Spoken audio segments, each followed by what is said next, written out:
കേട്ടല്ലണമേ. മിസ്സിയോ മധ്യസ്ഥ പ്രാർത്ഥന. സ്നേഹപിതാവായ ദൈവമേ, അങ്ങയുടെ പ്രിയപുത്രനായ ഈശോമിശിഹാ ഞങ്ങൾക്ക് നേടിത്തന്ന രക്ഷയുടെ സ്വാതന്ത്ര്യവും ദൈവരാജ്യാനുഭവവും മറ്റുള്ളവരുമായി പങ്കുവെക്കാൻ ഞങ്ങളെ തെരഞ്ഞെടുത്തതിനെ ഓർത്ത് അങ്ങേക്ക് ഞങ്ങൾ നന്ദി പറയുന്നു. ലോകമെമ്പാടുമുള്ള മിസ്സിയോ കുടുംബാംഗങ്ങളെയും എല്ലാ ഉപകാരികളെയും ആത്മീയവരങ്ങളാലും ഭൗതിക നന്മകളാലും നിറയ്ക്കണമെന്ന് ഞങ്ങൾ പ്രാർത്ഥിക്കുന്നു. മിസ്സിയോ ടീം നയിക്കുന്ന വിവിധ കോഴ്സുകളെയും ജീവകാരുണ്യ പ്രവർത്തനങ്ങളെയും അവിടുന്ന് ആശീർവദിക്കണമേ. സഭയുടെ ഏക ദൗത്യമായി സുവിശേഷ പ്രഘോഷണം ഹൃദയത്തിലേറുന്ന തീഷ്ണമതികളായ ധാരാളം മിഷണറിമാരെ ഒരുക്കുവാൻ മിസ്സിയോ ടീമിനെ സഹായിക്കണമേ. നിത്യം പിതാവും പുത്രനും പരിശുദ്ധാത്മാവുമായി സർവേശ്വര ആമേൻ. സ്വർഗ്ഗസ്ഥനായ ഞങ്ങളുടെ പിതാവേ, അങ്ങയുടെ നാമം പൂജിതമാണമേ. അങ്ങയുടെ രാജ്യം വരണമേ. അങ്ങയുടെ തിരുമനസ്സ് സ്വർഗ്ഗത്തിലെ പോലെ ഭൂമിയിലുമാണമേ. അന്നത്തെ ആഹാരം ഞങ്ങൾക്ക് തരണമേ. ഞങ്ങളോട് തെറ്റുന്നവരോട് ഞങ്ങൾ ക്ഷമിക്കുന്ന പോലെ ഞങ്ങളുടെ തെറ്റുകൾ ഞങ്ങളോട് ക്ഷമിക്കണമേ. ഞങ്ങളെ പ്രലോഭനത്തിൽ ഉൾപ്പെടുത്തരുതേ, ഞങ്ങളെ രക്ഷിക്കണമേ. ആമേൻ. അങ്ങയുടെ സ്ത്രീകളിൽ അങ്ങ് അനുഗ്രഹിക്കപ്പെട്ടവളാവുന്നു. അങ്ങയുടെ ഉദരത്തിൻ ഫലമായി ഈശോ അനുഗ്രഹിക്കപ്പെട്ടവനാണ്. പരിശുദ്ധ മറിയമേ, തമ്പുരാന്റെ അമ്മേ, പാപികളായ ഞങ്ങൾക്ക് വേണ്ടി ഇപ്പോഴും ഞങ്ങളുടെ മരണസമയത്തും തമ്പുരാനോട് അപേക്ഷിച്ചോളണമേ. ആമേൻ. പിതാവിനും പുത്രനും പരിശുദ്ധാത്മാവിനും സ്തുതി. അതിലെ പോലെ എപ്പോഴും എപ്പോഴും നീക്കും. ആമേൻ. യേശുക്രിസ്തുവിന്റെ അടയാളത്താലെ ഞങ്ങളുടെ ശത്രുക്കളിൽ നിന്ന് ഞങ്ങളെ രക്ഷിക്കുക. ഞങ്ങളുടെ തമ്പുരാനെ, പിതാവിനും പുത്രന്റെയും പരിശുദ്ധാത്മാവിന്റെയും നാമത്തിൽ. ആമേൻ. ആത്മാവാം ദൈവമേ വരണേ, എൻ്റെ ഉള്ളിൽ വസിക്കാൻ വരണേ. ദാഹിച്ചു നിന്നെ ഞാൻ തേടുന്നു, സ്വർഗം തുറന്നിറങ്ങി നീ വരണേ. ദാഹിച്ചു നിന്നെ ഞാൻ തേടുന്നു, സ്വർഗം തുറന്നിറങ്ങി നീ വരണേ. ആത്മാവാം ദൈവമേ വരണേ, എൻ്റെ ഉള്ളിൽ വസിക്കാൻ വരണേ. തിരുരക്തത്താൽ അഭിഷേകം ചെയ്യണേ, അഗ്നിയാൽ പരിശുദ്ധി നൽകണേ. തിരുരക്തത്താൽ അഭിഷേകം ചെയ്യണേ, അഗ്നിയാൽ പരിശുദ്ധി നൽകണേ. ആത്മാവാം ദൈവമേ വരണേ, എൻ്റെ ഉള്ളിൽ വസിക്കാൻ വരണേ. വചനത്തിൻ ശക്തി എന്നിൽ നിറച്ച്, വരങ്ങളാൽ നിറച്ചെന്നെ നയിക്കൂ. വചനത്തിൻ ശക്തി എന്നിൽ നിറച്ച്, വരങ്ങളാൽ നിറച്ചെന്നെ നയിക്കൂ. ആത്മാവാം ദൈവമേ വരണേ, എൻ്റെ ഉള്ളിൽ വസിക്കാൻ വരണേ. പെന്തക്കോസ്ത അനുഭവം തരണേ, പുതു സൃഷ്ടിയായി എന്നെ മാറ്റണേ. പെന്തക്കോസ്ത അനുഭവം തരണേ, പുതു സൃഷ്ടിയായി എന്നെ മാറ്റണേ. ആത്മാവാം ദൈവമേ വരണേ, എൻ്റെ ഉള്ളിൽ വസിക്കാൻ വരണേ.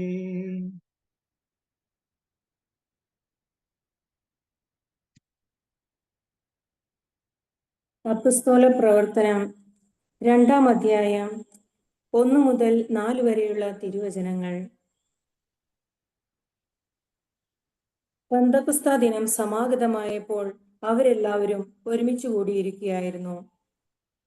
കൊടുങ്കാറ്റടിക്കുന്നത് പോലെയുള്ള ഒരു ശബ്ദം പെട്ടെന്ന് ആകാശത്തു നിന്നുണ്ടായി. അത് അവർ സമ്മേളിച്ചിരുന്ന വീട് മുഴുവൻ നിറഞ്ഞു. അഗ്നിജ്വാലകൾ പോലുള്ള നാവുകൾ തങ്ങൾ ഓരോരുത്തരുടെയും മേൽ വന്നു നിൽക്കുന്നതായി അവർ കണ്ടു. അവരെല്ലാവരും പരിശുദ്ധാത്മാവിനാൽ നിറഞ്ഞു. ആത്മാവ് കൊടുത്ത ഭാഷണവരമനുസരിച്ച് അവർ വിവിധ ഭാഷകളിൽ സംസാരിക്കാൻ തുടങ്ങി. നമ്മുടെ കർത്താവായ മിശിഹായ്ക്ക് സ്തുതി. പിതാവും പുത്രനും പരിശുദ്ധാത്മാവുമായ ത്രിയേക ദൈവമേ, ഞങ്ങളെ എല്ലാവരെയും ഈ മിസിയോ ഓൺലൈൻ പ്ലാറ്റ്ഫോമിൽ ഒരുമിച്ച് കൂട്ടിയതിന് ഞങ്ങൾ അങ്ങേക്ക് നന്ദി പറയുന്നു. പിതാവായ ദൈവമേ, കാറ്റായും അഗ്നിയായും അപ്പസ്തോലന്മാരുടെ മേൽ ഇറങ്ങി വന്ന പരിശുദ്ധാത്മാവെ, ഞങ്ങളുടെ ഈ കൂട്ടായ്മയിലും അങ്ങേ പരിശുദ്ധാത്മാവിനെ ഉജ്ജ്വലിപ്പിക്കണമേ. പുതിയ ശക്തിയും ധൈര്യവും നൽകി ആഗോള സഭയിൽ സുവിശേഷം എല്ലായിടത്തും എത്തിക്കുവാനുള്ള കൃപയ്ക്കായി പ്രാർത്ഥിക്കുന്നു. ഞങ്ങളുടെ ഈ മിസിയോ കുടുംബത്തിന്റെ രക്ഷാധികാരിയായ അഭിവന്യ മാർജോയ് ആലപ്പാട്ട് പിതാവിനെയും ആനിമേറ്റർ അഗസ്റ്റിൻ മുണ്ടിയാത്തച്ഛനെയും നമുക്കെല്ലാവർക്കും നേതൃത്വം നൽകുന്ന ആലിസൂട്ടി ആൻറ്റിയെയും എല്ലാ റിസോഴ്സ് ടീം അംഗങ്ങളെയും മെന്റേഴ്സിനെയും ഈ മിസിയോ കൂട്ടായ്മയിൽ പുതിയതായി കടന്നു വന്നിരിക്കുന്ന എല്ലാ അംഗങ്ങളെയും അങ്ങേക്ക് സമർപ്പിക്കുന്നു. ഞങ്ങളെല്ലാവരെയും അങ്ങേ പരിശുദ്ധാത്മാവിൽ നിറച്ച് അങ്ങേക്ക് ഇഷ്ടമിതം ജീവിക്കുവാനും പ്രവർത്തിക്കുവാനുള്ള കൃപയ്ക്കായി പ്രാർത്ഥിക്കുന്നു. പരിശുദ്ധ അമ്മേ, അങ്ങേ തിരുക്കുമാരനോട് ഞങ്ങൾക്ക് വേണ്ടി മാധ്യസ്ഥം പ്രാർത്ഥിക്കണമേ. കർത്താവായ ക്രിസ്തു വഴി ഞങ്ങൾ സമർപ്പിക്കുന്ന ഈ പ്രാർത്ഥന കേട്ടറിയണമേ. ആമേൻ.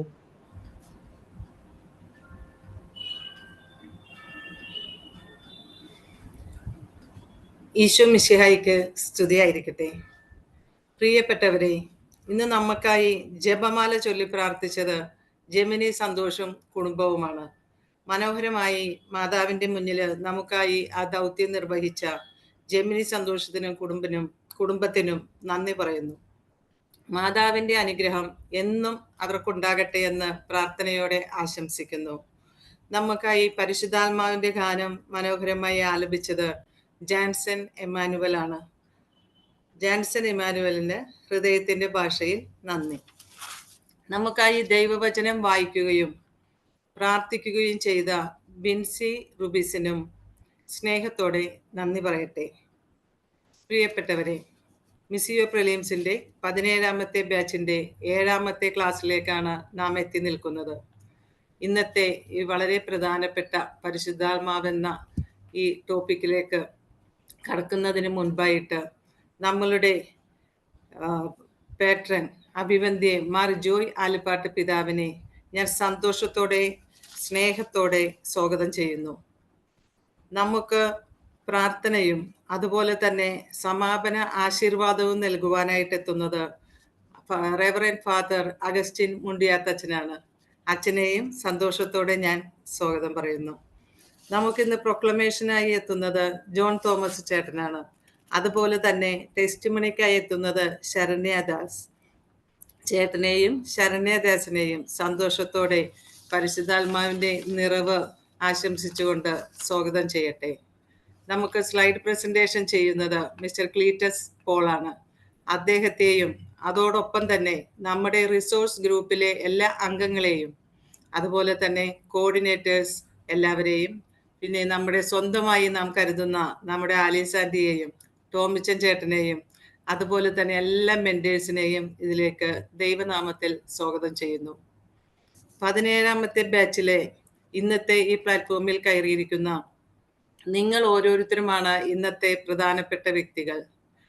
നമ്മുടെ സഹായകനെ പറ്റി, അതായത് പരിശുദ്ധാത്മാവിനെ പറ്റി കേൾക്കുവാനും മനസ്സിലാക്കുവാനും നന്നായിട്ട് നമ്മുടെ ജീവിതത്തിലേക്ക് പരിശുദ്ധാത്മാവിനെ ക്ഷണിക്കുവാനുമായിട്ടുള്ള ഈ ക്ലാസ് വഴി നിങ്ങൾക്കെല്ലാം സാധിക്കട്ടെ എന്ന് ആശംസിക്കുന്നു. എല്ലാവരെയും സസന്തോഷം ഞാൻ ഈ പ്ലാറ്റ്ഫോമിലേക്ക് സ്വാഗതം ചെയ്യുന്നു. പ്രൊക്ലമേഷനായിട്ട് ജോൺ തോമസ് ചേട്ടനെ സന്തോഷത്തോടെ ക്ഷണിക്കുന്നു. ഈശോയിൽ ഏറെ സ്നേഹിക്കപ്പെട്ടവരെ, ഇന്നത്തെ സെഷനിൽ നാം മനസ്സിലാക്കുന്നത് പരിശുദ്ധ ത്രിത്വത്തിലെ 3ാമത്തെ ആളത്വമായ പരിശുദ്ധാത്മാവായ ദൈവത്തെക്കുറിച്ചാണ്. കഴിഞ്ഞ സെഷനുകളിൽ നാം കേട്ടുകഴിഞ്ഞു. ദൈവസ്നേഹം അനുഭവിച്ച് ജീവിക്കാൻ വിളിക്കപ്പെട്ട നമ്മെ ആ വലിയ സൗഭാഗ്യത്തിൽ നിന്ന് അകറ്റിയ പാപത്തെക്കുറിച്ച്, ഈ പാപാവസ്ഥയിൽ നിന്ന് ഈശോ കുരിശിലെ ബലി വഴി മനുഷ്യവർഗത്തെ മുഴുവൻ രക്ഷിച്ചു കഴിഞ്ഞു. ഈ സൗജന്യ രക്ഷ സ്വന്തമാക്കുവാന് കർത്താവ് ഈശോ മിശിഹായിൽ വിശ്വസിച്ച് പാപങ്ങളെക്കുറിച്ച് അനുദപിച്ച് മാനസാന്തരപ്പെട്ട ഈശോയെ നമ്മുടെ രക്ഷകനും നാഥനുമായി ഏറ്റുപറഞ്ഞാൽ മതിയെന്നും നമ്മൾ മനസ്സിലാക്കി. ഇങ്ങനെ ഈശോയെ നമ്മുടെ രക്ഷകനും നാഥനുമായി നാം ഏറ്റുപറയുമ്പോൾ ഈശോ അവിടുത്തെ വാഗ്ദാനമായ പരിശുദ്ധാത്മാവിനെ നമുക്ക് നൽകും. പരിശുദ്ധാത്മാവ് എന്ന ത്രിത്വത്തിലെ മൂന്നാമത്തെ ആൾ പിതാവിനെ പോലെയും പുത്രനെ പോലെയും ഒരു വ്യക്തി തന്നെയാണ്. പരിശുദ്ധാത്മാവായ ദൈവം ഒരു വ്യക്തി ആയതിനാല് മനുഷ്യരുമായി ഐക്യത്തിലാകുവാൻ സാധിക്കും, നമ്മോട് സംസാരിക്കുവാൻ സാധിക്കും, നമ്മെ സ്നേഹിക്കുവാൻ സാധിക്കും. പിതാവായ ദൈവം സൃഷ്ടികർമ്മം നടത്തുന്നു, പുത്രൻ തമ്പുരാൻ രക്ഷാകര കർമ്മം, പരിശുദ്ധാത്മാവായ ദൈവം വിശദീകരണ കർമ്മം അഥവാ വിശദീകരണവും നടത്തുന്നു. സജീവവും തീക്ഷ്ണവും ഫലപ്രദവും സന്തോഷം നിറഞ്ഞതുമായ ക്രൈസ്തവ ജീവിതം നയിക്കാന് നമുക്ക് ഉന്നതത്തിൽ നിന്ന് ഈ ശക്തി ലഭിക്കുന്നു. ബൈബിളിൽ പരിശുദ്ധാത്മാവിനെ ഇങ്ങനെയൊക്കെ വിശേഷിപ്പിക്കുന്നു: ദൈവത്തിന്റെ ആത്മാവ്, കർത്താവിന്റെ ആത്മാവ്, ജ്ഞാനത്തിന്റെ ആത്മാവ്, ക്രിസ്തുവിന്റെ ആത്മാവ്, സത്യത്തിന്റെ ആത്മാവ്. ഈ പരിശുദ്ധാത്മാവ് ദൈവത്തിന്റെ സൗജന്യദാനമാണ്. എന്നാല് ഒരു വില കൊടുക്കണം. സൗജന്യദാനം എന്നാൽ വിലയോ? അതെ, പരിശുദ്ധാത്മാവിനെ ലഭിക്കാൻ നാം ചില വ്യവസ്ഥകൾ പാലിക്കേണ്ടിയിരിക്കുന്നു. അഥവാ പരിശ്രമം നമ്മുടെ ഭാഗത്തു നിന്ന് വേണം. അതാണ് നാം കൊടുക്കേണ്ട വില. പരിശുദ്ധാത്മാവിനെ നന്നായി അറിയണം, തീവ്രമായി ആഗ്രഹിക്കണം, പ്രാർത്ഥിച്ച് ദാഹിച്ച് ചോദിക്കണം, വചനം ശ്രവിക്കണം, പഠിക്കണം, പ്രത്യാശയോടെ കാത്തിരിക്കണം. പരിശുദ്ധാത്മാവിനെ സ്വീകരിക്കുവാൻ അയോഗ്യരെന്ന് ചിന്തിക്കാതിരിക്കണം. ദാഹിക്കുന്നവർക്കാണ് പരിശുദ്ധാത്മാവിനെ ലഭിക്കുക. ആർക്കെങ്കിലും ദാഹിക്കുന്നെങ്കിൽ എന്റെ അടുക്കൽ വന്ന് കുടിക്കട്ടെ. യോഹന്നാൻ 7:37 പറയുന്നുണ്ട്. ആത്മാവിനെ സ്വീകരിക്കുവാൻ ഒരുക്കവും ആവശ്യമാണ്. അതിന് നാം പശ്ചാത്തപിക്കണം, അനുരഞ്ജനപ്പെടണം. അപ്പോസ്തല പ്രവർത്തനം 2:37-38 പത്രോസ് ശ്ലീഹ പറയുന്നു, നിങ്ങൾ പശ്ചാത്തപിക്കുകയും പാപമോചനത്തിനായി എല്ലാവരും യേശുക്രിസ്തുവിന്റെ നാമത്തിൽ സ്നാനം സ്വീകരിക്കുകയും പരിശുദ്ധാത്മാവിന്റെ ദാനം നിങ്ങൾക്കും ലഭിക്കും. ഈ ദാനം ദാഹത്തോടെ ചോദിച്ചു വാങ്ങണം. മക്കൾക്ക് നല്ല ദാനങ്ങൾ നൽകാൻ ദുഷ്ടരായ നിങ്ങൾക്കറിയാമെങ്കിൽ സ്വർഗസ്ഥനായ പിതാവ് തന്നോട് ചോദിക്കുന്നവർക്ക് എത്രയധികമായി പരിശുദ്ധാത്മാവിനെ നൽകുകയില്ല. അതേപോലെ പരിശുദ്ധാത്മാവിനെ പ്രതീക്ഷയോടെ കാത്തിരിക്കണം. അപ്പോസ്തല പ്രവർത്തനം 1:4-5 പറയുന്നു, നിങ്ങൾ ജെറുസലേം വിട്ടു പോകരുത്, എന്നിൽ നിന്ന് കേട്ട പിതാവിന്റെ വാഗ്ദാനത്തിനായി കാത്തിരിക്കുകയും. പരിശുദ്ധാത്മാവിൽ നിറയാൻ വചനമെന്നും വായിക്കണം, പഠിക്കണം. പത്രോസ് പ്രസംഗിച്ചുകൊണ്ടിരുന്നപ്പോൾ തന്നെ അവർ പരിശുദ്ധാത്മാവിൽ നിറഞ്ഞു. വീണ്ടും പരിശുദ്ധാത്മാവിനെ സ്വീകരിക്കുവാന് യോഗ്യതയില്ലെന്ന് നാം ചിന്തിക്കരുത്. പരിശുദ്ധാത്മാവ് ദൈവം കടന്നു വരുന്നത് വിശുദ്ധരെ പുണ്യപൂർണ്ണതയിൽ എത്തിക്കുവാനും പാപികളെ വിശുദ്ധിയിലേക്ക് കൂട്ടിക്കൊണ്ടുപോകാനും വേണ്ടിയാണ്. വളരെയധികം പ്രാർത്ഥിച്ച് പുണ്യപൂർണ്ണത കൊണ്ട് ദൈവത്തെ പ്രസാദിച്ചു കഴിയുമ്പോൾ ദൈവം തരുന്ന ഒരു അവാർഡാണ് പരിശുദ്ധാത്മാവ് എന്ന ഒരു തെറ്റിദ്ധാരണയുണ്ട്. വിശുദ്ധ ജീവിതം നയിക്കുവാന് ദൈവം തരുന്ന ഇന്ധനമാണ് പരിശുദ്ധാത്മാവ്. ഒരു ഓട്ട മത്സരത്തിന്റെ ഒടുവിൽ ഓടി ഒന്നാമനായി വിജയിച്ചു കഴിയുമ്പോൾ കിട്ടുന്ന സമ്മാനമല്ല പരിശുദ്ധാത്മാവ്. ഓടാൻ ദൈവം തരുന്ന ഇന്ധനമാണ് പരിശുദ്ധാത്മാവ്. ക്രൈസ്തവ ജീവിതത്തിന് പൂർണ്ണതയിലേക്ക് പരിശുദ്ധാത്മാവ് നയിക്കുന്ന 4 വിധത്തിലാണ്. ആയിത്തീരുന്നതിനുള്ള ചൈതന്യം നൽകിക്കൊണ്ട്. മനുഷ്യ ജീവിതത്തിന് സാധ്യതകൾ വലുതാണ്. ആ സാധ്യതകളിലേക്ക് പരിശുദ്ധാത്മാവ് നമ്മെ ഉയർത്തുന്നു. അസിസിയിലെ പ്രഭുകുമാരനായ ലോക ജീവിതം നയിച്ച ഫ്രാൻസിസിനെ വിശുദ്ധ ഫ്രാൻസിസ് ആക്കി, 2ാം ക്രിസ്തുവാക്കി പരിശുദ്ധാത്മാവ് ഉയർത്തി. കുത്തഴിഞ്ഞ ജീവിതം നയിച്ച അഗസ്റ്റിനെ വിശുദ്ധനും സഭയുടെ വേദപാരംഗതനുമാക്കി. വൈദികനായ ഫാദർ ഡാമിയൻ മൊളോക്കോ ദ്വീപിൽ കുഷ്ഠരോഗികൾക്ക് വേണ്ടി തന്റെ ജീവൻ തന്നെ ബലിയാക്കി ശുശ്രൂഷ ചെയ്തു. ഇങ്ങനെ ഇപ്പോൾ ആയിരിക്കുന്ന അവസ്ഥയിൽ നിന്നും ആയിത്തീരേണ്ട തലത്തിലേക്ക് പരിശുദ്ധാത്മാവ് ശക്തി പകർന്ന് നയിക്കുന്നു.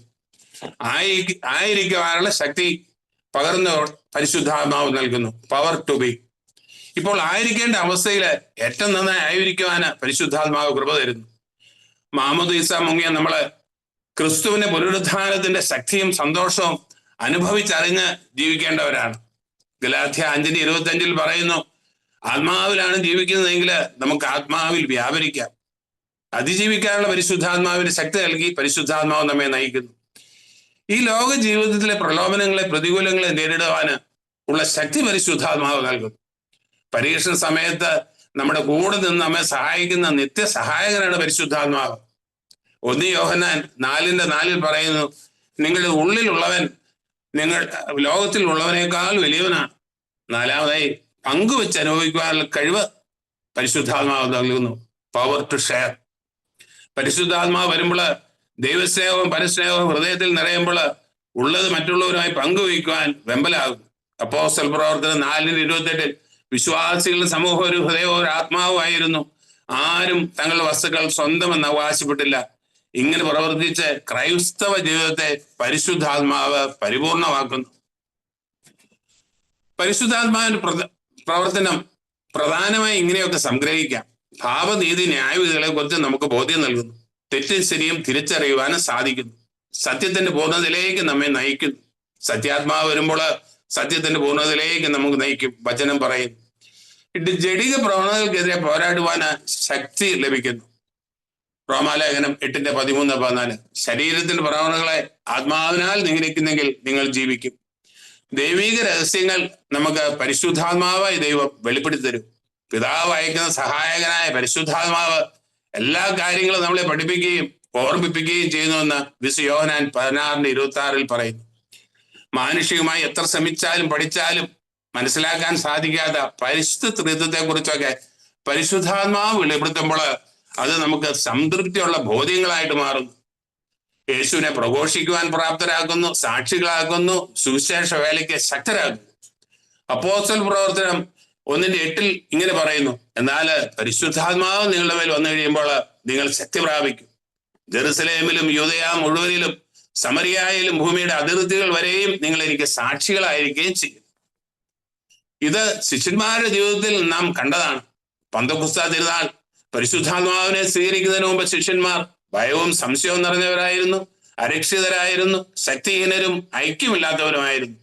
എന്നാൽ പരിശുദ്ധാത്മാവ് നിറഞ്ഞപ്പോൾ ഭയം മാറി ശക്തിയോടെയും ബോധ്യത്തോടെയും സുവിശേഷം പ്രഘോഷിക്കാൻ തുടങ്ങി. വിചാരണയെയും മരണത്തെയും നേരിടുവാന് സധൈര്യം മുന്നോട്ട് വന്നു. ഏറ്റവും ഫലപ്രദമായി എഫക്റ്റീവായി സുവിശേഷ ശുശ്രൂഷ തുടങ്ങി. പരസ്പര സ്നേഹവും ഐക്യവും അവരിൽ കൂടിയുണ്ടോ. വലിയ വിശ്വാസം, യേശു ക്രിസ്തുവിന്റെ പുനരുത്ഥാനം ദൈവിക വാഗ്ദാനങ്ങളുടെ പൂർത്തീകരണമായി അവർ വിശ്വസിച്ചു, അവരത് പ്രഘോഷിച്ചു. അങ്ങനെ ഒരു ജോലിക്കാരി സ്ത്രീയുടെ മുമ്പിൽ യേശുവിനെ തള്ളി പറഞ്ഞ പത്രോസ്ലിയ ഈശോയെ വധിച്ച യഹൂദ പ്രമാണികളുടെയും ഫരീസയരുടെ മുമ്പിൽ ഉച്ചത്തിൽ വിളിച്ചു പറഞ്ഞു, നിങ്ങൾ ക്രൂശിൽ തറച്ചു വന്ന യേശുവിനെ പിതാവായ ദൈവം ക്രിസ്തുവും നാഥനുമായി ഉയർത്തിയെന്ന്.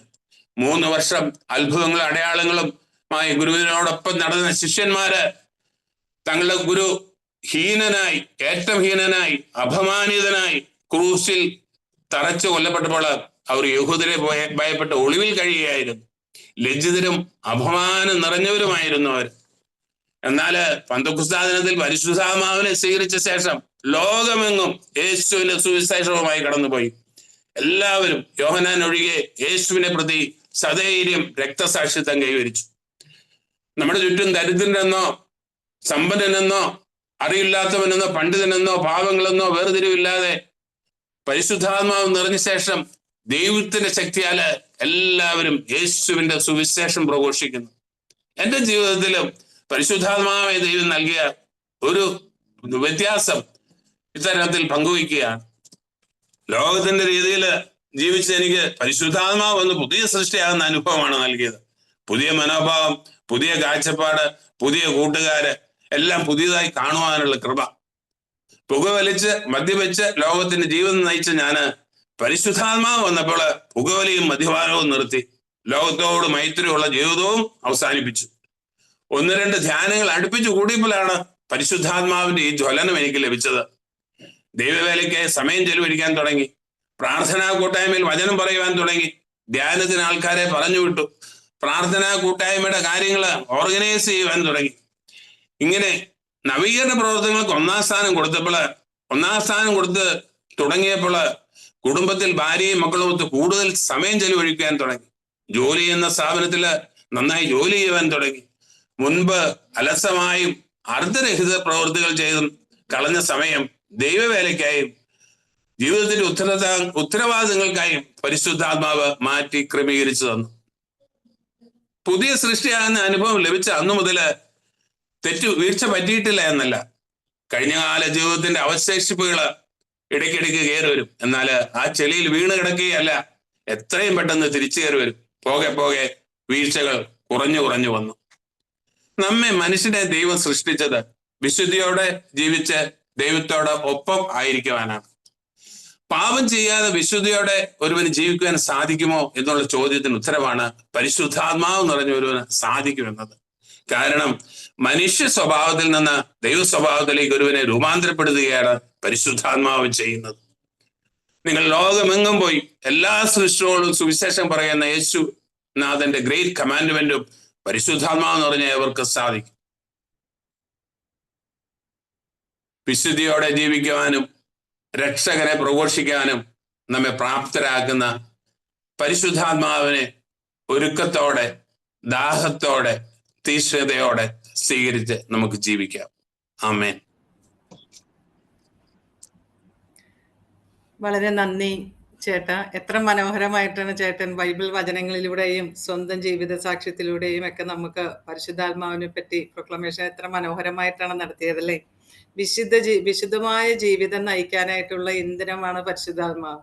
ഓരോ ഡെഫിനിഷൻ, കുറെ ഡെഫിനിഷൻ നമുക്കറിയാം പരിശുദ്ധാത്മാവിനെ പറ്റി. അപ്പൊ നമുക്ക് വിശുദ്ധ ജീവിതം നയിക്കുവാനായിട്ട് ഉള്ള ഇന്ധനമാണ് പരിശുദ്ധാത്മാവ്. ദൈവം തോമസ് ചേട്ടനെ ഒത്തിരി സമൃദ്ധമായിട്ട് അനുഗ്രഹിക്കട്ടെ എന്ന് ആശംസിക്കുന്നു, പ്രാർത്ഥിക്കുന്നു. അടുത്തതായി ജീവിത സാക്ഷ്യം ടെസ്റ്റിമണിക്കായിട്ട് നമ്മൾ ശരണ്യദാസിനെ സന്തോഷത്തോടെ ക്ഷണിക്കുന്നു.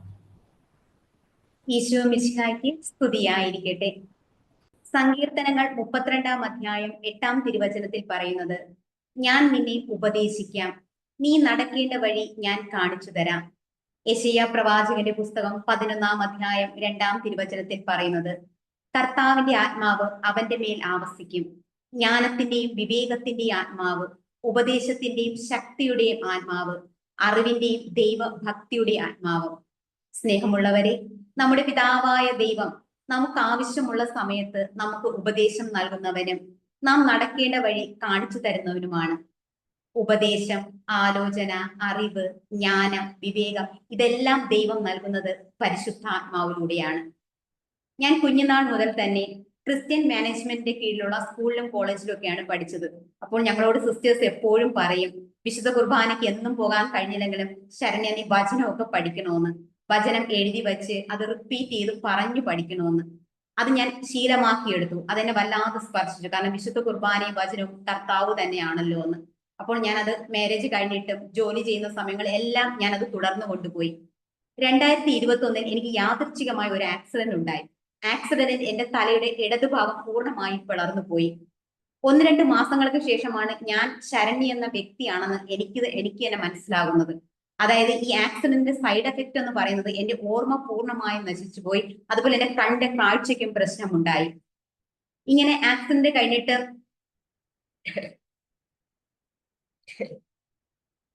ഓർമ്മ നശിച്ചു പോയി.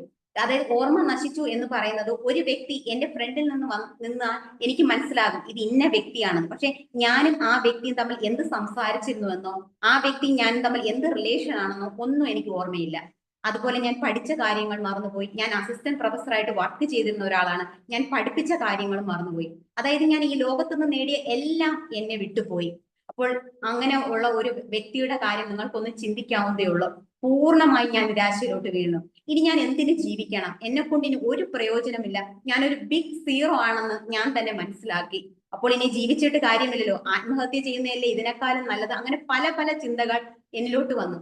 ആ സമയത്ത് എന്നെ വല്ലാതെ അതിശയിപ്പിച്ച ഒരു കാര്യം എന്ന് പറയുന്നത്, ഞാൻ വിചാരിക്കാത്ത സമയത്ത് ഞാൻ എന്തോ ഇങ്ങനെ പറയും. ഈ പറയുന്ന കാര്യങ്ങളെല്ലാം ദൈവത്തെ കുറിച്ചുള്ള കാര്യങ്ങളായിരുന്നു. പക്ഷെ അത് എനിക്ക് അറിയത്തില്ല ഞാൻ ഇതെന്താ പറയുന്നത്. ഞാൻ വിചാരിച്ചു എന്തെങ്കിലും പ്രാർത്ഥനയാണോ, ഇനി ഇതെന്തെങ്കിലും നൊവേനയാണോ, ഞാൻ ആരോട് ചോദിക്കും, എനിക്ക് ഒരു ഐഡിയയും ഇല്ലായിരുന്നു.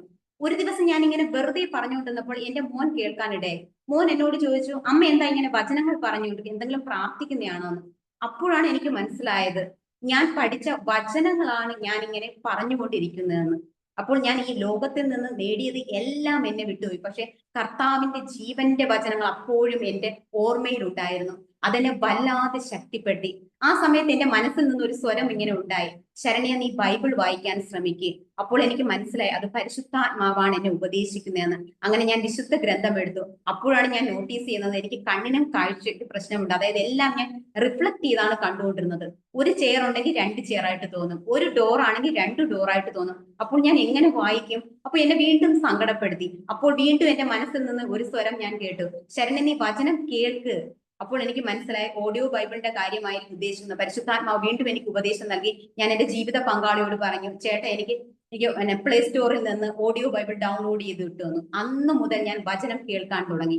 അത്ഭുതം എന്ന് പറയട്ടെ, 2 ആഴ്ച കഴിഞ്ഞപ്പോഴേക്കും എന്റെ ഈ റിഫ്ലക്ഷൻ പൂർണ്ണമായും കർത്താവ് സുഖപ്പെടുത്തി. കർത്താവിന് ഈ ഒരു സമയം, ദൈവത്തിന് 1000 ഞാൻ ഈ സമയം നന്ദി പറയുന്നു. അപ്പോൾ ഞാൻ വിചാരിച്ചു ഇനി വായിക്കാമല്ലോ എന്ന്. അപ്പോൾ ഞാൻ വിശുദ്ധ ഗ്രന്ഥം എടുത്തിട്ട് അപ്പോഴും എനിക്ക് വായിക്കാൻ പറ്റുന്നില്ല. അങ്ങനെ ഞാൻ പിന്നെ ഒരു ഐ സ്പെഷ്യലിസ്റ്റിനെ മീറ്റ് ചെയ്തു. അപ്പോൾ സ്കാൻ ചെയ്തപ്പോഴാണ് അറിയുന്നത് ഇടത് സൈഡ് ഇടികിട്ടിയുണ്ട്. ഇവിടെ നിന്ന് തുടങ്ങുന്ന എല്ലാ നെർവ്സും കട്ടാണ്. അതുകൊണ്ട് എന്റെ 2 കണ്ണിനും ലെഫ്റ്റ് സൈഡ് വ്യൂ നഷ്ടപ്പെട്ടു പോയി. അപ്പൊ ഇനി റൈറ്റ് സൈഡ് വ്യൂ മാത്രമേ ഉള്ളൂ. അതായത് എനിക്കിപ്പോൾ എന്തെങ്കിലും വായിക്കണമെങ്കിൽ ഒരു വാക്ക് ഇപ്പൊ ദൈവം എന്ന് വായിക്കണമെങ്കിൽ വം മാത്രമേ എനിക്ക് കാണാൻ കഴിയൂ, ദൈ കാണാൻ കഴിയത്തില്ല. അത്രത്തോളമായി എന്റെ അവസ്ഥ. അപ്പോൾ ഞാൻ ആകെ നിരാശയിലായി. എങ്കിലും ഞാൻ വിചാരിച്ചു ദൈവം ഉണ്ടല്ലോ എന്നെ സഹായിക്കാൻ. ഞാൻ വീട്ടിൽ വന്നിട്ട് ഞാൻ ബൈബിൾ എടുത്തിട്ട് പരിശുദ്ധാത്മാവിനോട് പറഞ്ഞു, പരിശുദ്ധാത്മാവൻ നീയാണ് എന്നെ ഉപദേശിച്ചത് വചനം വായിക്കാൻ, അപ്പോൾ നീ തന്നെ എനിക്ക് ശക്തി തന്നേ പറ്റുള്ളൂ എന്ന് ഞാൻ വാശി പിടിച്ചു പറഞ്ഞു. എന്നിട്ട് ആദ്യത്തെ ദിവസം ഞാൻ വചനം വായിച്ചപ്പോൾ ഒരു വരിയാണ് എനിക്ക് പൂർണ്ണമായി വായിക്കാൻ പറ്റിയത്. എങ്കിലും ഞാൻ തളർന്നില്ല. ഞാൻ പരിശുദ്ധാത്മാവോട് നിരന്തരം പ്രാർത്ഥിച്ചുകൊണ്ടിരുന്നു. അത് ഞാൻ ശീലമാക്കി വചനം വായന. അങ്ങനെ ഒരാഴ്ച കഴിഞ്ഞപ്പോൾ 1 പേജ്, 1 മാസം കഴിഞ്ഞപ്പോൾ 1 അധ്യായം, ഇങ്ങനെ ഞാൻ വായിച്ചുകൊണ്ടേയിരുന്നു. ഇന്ന് ഡേറ്റ് 2025 ജൂൺ 21. ഇന്ന് ഞാൻ ഈ വിശുദ്ധ ഗ്രന്ഥം പൂർണ്ണമായും 5 പ്രാവശ്യം ഞാൻ വായിച്ചു തീർത്തു. പരിശുദ്ധാത്മാവിന്റെ വലിയ കൃപയാൽ മാത്രമാണ് ഞാൻ വായിച്ചു തീർത്തത്. അപ്പോൾ നിങ്ങൾ വിചാരിക്കും എന്റെ കണ്ണിന് കാഴ്ചയൊക്കെ തിരിച്ചു വന്നോന്ന്. ഇല്ല, ഒരിക്കലുമില്ല. ഇപ്പോഴും എനിക്ക് ലെഫ്റ്റ് സൈഡ് വ്യൂവും പ്രശ്നം തന്നെയാണ്, ഓർമ്മയും ശരിയായി വന്നിട്ടില്ല. പക്ഷേ ഈ വിശുദ്ധ ഗ്രന്ഥം എടുത്താൽ എനിക്ക് അങ്ങനെ ഒരു പ്രശ്നം ഉണ്ടെന്ന് എനിക്ക് തോന്നാറില്ല. കാരണം അത്രത്തോളം പരിശുദ്ധാത്മാവിന്റെ കൃപ എന്നിലുണ്ട്. അതുകൊണ്ട് മാത്രമാണ് എനിക്കിത് വായിച്ചു തീർക്കുവാൻ സാധിച്ചത്. ദൈവത്തിന് 1000 നന്ദി പറയുന്നു. ഇതിനിടയിൽ വേറെയും ഒരു സംഭവം ഉണ്ടായി. എന്റെ ആക്സിഡന്റ് കഴിഞ്ഞ് 4-5 മാസം കഴിഞ്ഞപ്പോൾ ഞാൻ ഒരു ക്രിസ്തുരാജ ദേവാലയത്തിലെ അംഗമാണ്. അപ്പോൾ നമുക്ക് തന്നെ അറിയാം, നവംബർ മാസം ക്രിസ്തുരാജന്റെ തിരുനാളാണല്ലോ. അപ്പോൾ ഇടവക ജനങ്ങളെ ആത്മീയമായി ഒരുക്കുന്നതിന്റെ ഭാഗമായി ഞങ്ങളുടെ ഇടവക വികാരി ഒരു ശുശ്രൂഷ കണ്ടക്ട് ചെയ്യാൻ തീരുമാനിച്ചു. അതിന്റെ പേര് ഹോം മിഷൻ. ഹോം മിഷൻ എന്ന് പറയുന്നത് സിസ്റ്റേഴ്സ് ഓരോ ഇടവക അംഗങ്ങളുടെയും ഭവനത്തിൽ വന്ന് അവരുടെ പ്രശ്നങ്ങൾ ചോദിച്ചറിഞ്ഞ് അവരോട് പ്രാർത്ഥിച്ചതിന് ശേഷം അവസാന ദിവസം എല്ലാവർക്കും വേണ്ടി ഒരു ദിവ്യകാരുണ്യ ആരാധന കണ്ടക്ട് ചെയ്യും. അതിന് ഞങ്ങളുടെ ഇടവക വികാരി ക്ഷണിച്ചത് കണ്ണൂരിലുള്ള FCC കോൺഗ്രിഗേഷനിലുള്ള സിസ്റ്റേഴ്സിനായിരുന്നു. അപ്പോൾ ഇങ്ങനെ ഇടവക വികാരി അൾത്താരയിൽ നിന്ന് അനൗൺസ്മെന്റ് കേട്ടപ്പോൾ തന്നെ എന്റെ മനസ്സിൽ പരിശുദ്ധാത്മാവ് എന്നോട് പറഞ്ഞു, ശരണ്യ, നീ ഈ ദിവ്യകാരുണ്യ ആരാധനയ്ക്ക് നീ ശക്തമായി ഒരുങ്ങി വരണം, ദൈവത്തിന്റെ സ്പർശം നിനക്ക് ലഭിക്കുമെന്ന്. അപ്പോൾ ഞാനും വളരെ സന്തോഷത്തോടെ വീട്ടിൽ പോയിരുന്ന് അന്ന് മുതൽ പ്രാർത്ഥിക്കാൻ തുടങ്ങി. പ്രാർത്ഥിച്ചത്, ദൈവമേ നീ എന്നെ സ്പർശിക്കണം, നീ എനിക്ക് രോഗസൗഖ്യം നൽകണ്ട, ഭൗതികമായ ഒരു നേട്ടവും നീ എനിക്ക് നൽകണ്ട, പക്ഷെ ഈ ഒരു തളർച്ചയിലും നീ എന്നോടൊപ്പം ഉണ്ട്, അങ്ങനെ എനിക്കൊരു ബോധ്യം തന്നേ പറ്റുള്ളൂ എന്ന് പറഞ്ഞ് ഞാൻ നിരന്തരം പ്രാർത്ഥിക്കാൻ തുടങ്ങി. അപ്പോൾ ദിവ്യകാരുണ്യ ആരാധനയുടെ ദിവസമായി അന്ന് ഞാൻ ദേവാലയത്തിൽ പ്രവേശിച്ചപ്പോൾ ഞാൻ പറഞ്ഞു, കർത്താവെ ഞാനിതാ വന്നിട്ടുണ്ട്, നീ ഇന്ന് എന്നെ സ്പർശിച്ചേ പറ്റൂ, നീ ഇന്ന് എന്നെ സ്പർശിക്കാതെ ഞാൻ ഇന്ന് ഈ ദേവാലയത്തിൽ നിന്ന് പുറത്തു പോകത്തില്ല എന്ന് ഞാൻ വാശി പിടിച്ചു. കാരണം നമുക്ക് തന്നെ അറിയാം, പരിശുദ്ധാത്മാവിനെ ദൈവം വാഗ്ദാനം ചെയ്തിട്ടുള്ളതാണ്. തീക്ഷ്ണമായി ചോദിച്ചാൽ തീർച്ചയായും സഹായകനായ പരിശുദ്ധാത്മാവിനെ അയച്ച് നമ്മെ ശക്തിപ്പെടുത്തുമെന്നാണ് ദൈവം പറഞ്ഞിട്ടുള്ളത്. ദൈവം വിശ്വസ്തനായ ഒരു ദൈവമാണ്. അപ്പോൾ അന്ന് ദിവ്യകാരുണ്യ ആരാധന തുടങ്ങി. അപ്പോൾ ഇടയിൽ ഒരു പകുതി ആയപ്പോഴേക്കും സിസ്റ്റേഴ്സ് വിളിച്ചു പറഞ്ഞു, എല്ലാവരും ഉച്ചത്തിൽ സ്തുതിച്ചു പ്രാർത്ഥിക്കുക, കണ്ണുകൾ അടച്ചുകൊണ്ടായിരിക്കണം സ്തുതിച്ചു പ്രാർത്ഥിക്കേണ്ടത്. ആ സമയത്ത് ഈ ദേവാലയത്തിലുള്ള വൈദികരും സിസ്റ്റേഴ്സും നിങ്ങളുടെ ഓരോരുത്തരുടെയും അടുക്കൽ വന്ന് നെറ്റിയിൽ കുരിശ് വരച്ചുകൊണ്ട് പോകുമെന്ന് പറഞ്ഞു. അപ്പോൾ നമുക്ക് തന്നെ അറിയാം നമ്മുടെ ഇടവക ദൈവത്തെ എത്രത്തോളം സ്തുതിക്കുമെന്ന്. നമ്മൾ പതുക്കെ സ്തുതിക്കുള്ളൂ, ആർക്കും ഡിസ്റ്റർബൻസ് ഉണ്ടാവും. കാരണം നമ്മൾ ധ്യാന കേന്ദ്രങ്ങളിൽ മാത്രമേ ശക്തിയായിട്ട് സ്തുതിക്കുകയുള്ളൂ. അപ്പോൾ അന്നും ഞാനും പിന്നെ അതുപോലെ സമാധാനമായിട്ട് സ്തുതിച്ചു. അന്ന് ദേവാലയത്തിൽ 2 വൈദികരും 8 സിസ്റ്റേഴ്സും ഉണ്ടായിരുന്നു. അപ്പോൾ ഞാനും പതുക്കെ യേശുവെ നന്ദി, യേശുവെ സമാധാനത്ത് ആർക്കും ഒരു ഡിസ്റ്റർബൻസ് ഇല്ലാതെ സ്തുതിച്ച് പ്രാർത്ഥിച്ചുകൊണ്ടിരുന്നു. അപ്പോൾ ഓരോ വൈദികരും സിസ്റ്റേഴ്സും എന്റെ അടുത്ത് വന്ന് ഓരോ കുരിശ് വരയ്ക്കാൻ തുടങ്ങി. എനിക്ക് എന്ത് സംഭവിച്ചെന്നറിയില്ല, ഓരോ കുരിശ് വരയിൽ കഴിയും തോറും ഞാൻ ഉച്ചത്തിൽ സ്തുതിക്കാൻ തുടങ്ങി. എനിക്കത് എത്ര കൺട്രോൾ ചെയ്യാൻ ശ്രമിച്ചിട്ട് കൺട്രോൾ ആവുന്നില്ല, നിർത്താന്ന് വിചാരിച്ചിട്ട് നിർത്താനും പറ്റുന്നില്ല. എനിക്ക് എന്ത് ചെയ്യണമെന്ന് അറിഞ്ഞില്ല. ദൈവം അത്രത്തോളം എന്നെ സ്പർശിച്ചു. ഞാൻ കുറെ കഴിഞ്ഞ് ഒന്ന് കണ്ണു തുറന്ന് നോക്കിയപ്പോഴേക്കും കുരിശ് വരയ്ക്കാൻ വന്ന സിസ്റ്റേഴ്സും വൈദികരും എല്ലാവരെയും കുരിശ് വരച്ചതിന് ശേഷം പോയി കഴിഞ്ഞിരുന്നു. ഇടവക ജനങ്ങളെല്ലാം എന്നെ നോക്കിക്കൊണ്ടിരുന്നു. അപ്പോഴാണ് ഞാൻ മനസ്സിലാക്കിയത് ദൈവം എന്നെ അത്യുച്ചം ഭയങ്കരമായിട്ട് സ്പർശിച്ചു. എനിക്ക് രോഗസൗഖ്യം നൽകിയെന്നോ ഭൗതിക നേട്ടം തന്നൊന്നുമല്ല, സർവശക്തനായ ഒരു അപ്പനാണ് ഈ ഒരു തളർച്ചയിലും എന്റെ കൂടെ ഉള്ളത് എന്ന് പറഞ്ഞ് എന്തൊരു ശക്തമായ ഒരു ബോധ്യം ആ ഒരു ദിവ്യകാരുണ്യ നാളിൽ നിന്ന് എനിക്ക് ലഭിച്ചു. അതിന് ഈ സമയം ഞാൻ ദൈവത്തിന് 1000 നന്ദി പറയുന്നു. ആ ഒരു ധൈര്യത്തിൽ തന്നെയാണ് ഇന്ന് ഞാൻ നിങ്ങളോടും സംസാരിക്കുന്നത്. സ്നേഹമുള്ളവരെ, എനിക്ക് നിങ്ങളോടും പറയുവാനുള്ളത്, നാം എന്നും വിശ്വസിച്ച് പ്രാർത്ഥിക്കുന്നത് ഒരു ജീവനുള്ള ഒരു അപ്പനെയാണ്. നമുക്ക് ഏത് സാഹചര്യത്തിലൂടെ നാം കടന്നു പൊയ്ക്കോട്ടെ, സഹായകനായ പരിശുദ്ധാത്മാവ് നമ്മോടൊപ്പം തന്നെയുണ്ട്. നാം വിളിച്ചപേക്ഷിച്ച തീർച്ചയായും വന്ന് നമ്മെ ശക്തിപ്പെടുത്തുകയും നമുക്ക് ധൈര്യം നൽകുകയും നമുക്ക് ആവശ്യമായിട്ടുള്ള ജ്ഞാനം, ഉപദേശം, വിവേകം ഇതെല്ലാം നൽകുകയും ചെയ്യും. അതുകൊണ്ട് നാം ദിവസവും നാം പരിശുദ്ധാത്മാവിന് വേണ്ടി ദാഹിച്ചു പ്രാർത്ഥിക്കുക. ദൈവം ഇടപെടുക തന്നെ ചെയ്യും. ദൈവത്തിന് 1000 നന്ദി. നന്ദി ശരണ്യ. വളരെ ജീവിതാനുഭവത്തിൽ നിന്ന് വളരെ വികാരഭരിതമായ ഒരു രീതിയിലാണ് ശരണ്യ നമുക്കായിട്ട് ടെസ്റ്റിമണി നടത്തിയത്. കേട്ടുകൊണ്ടിരുന്ന ഞങ്ങൾക്ക് എല്ലാവർക്കും ജീവിതത്തിലെ ഏറ്റവും വലിയ പരീക്ഷണ ഘട്ടങ്ങളിൽ പരിശുദ്ധാത്മാവ് സഹായകനായി ഉണ്ടാകുമെന്ന് ഇതിൽ പറയാൻ യാതൊരു തെളിവും ആവശ്യമില്ല. അതുകൊണ്ട് പ്രിയപ്പെട്ടവരെ, എപ്പോഴും പരിശുദ്ധാത്മാവിന് വേണ്ടി ദാഹിക്കുക. നമുക്കായിട്ട് പരിശുദ്ധാത്മാവിനെ പറ്റി വളരെ വിശദമായിട്ട് പറഞ്ഞു തരുവാനായിട്ട് സ്ലൈഡ് പ്രസന്റേഷൻ ഒരുങ്ങിയിരിക്കുന്നത് മിസ്റ്റർ ക്ലീറ്റസ് പോൾ ആണ്. ഞാൻ അദ്ദേഹത്തെ സന്തോഷത്തോടെ ക്ഷണിക്കുന്നു.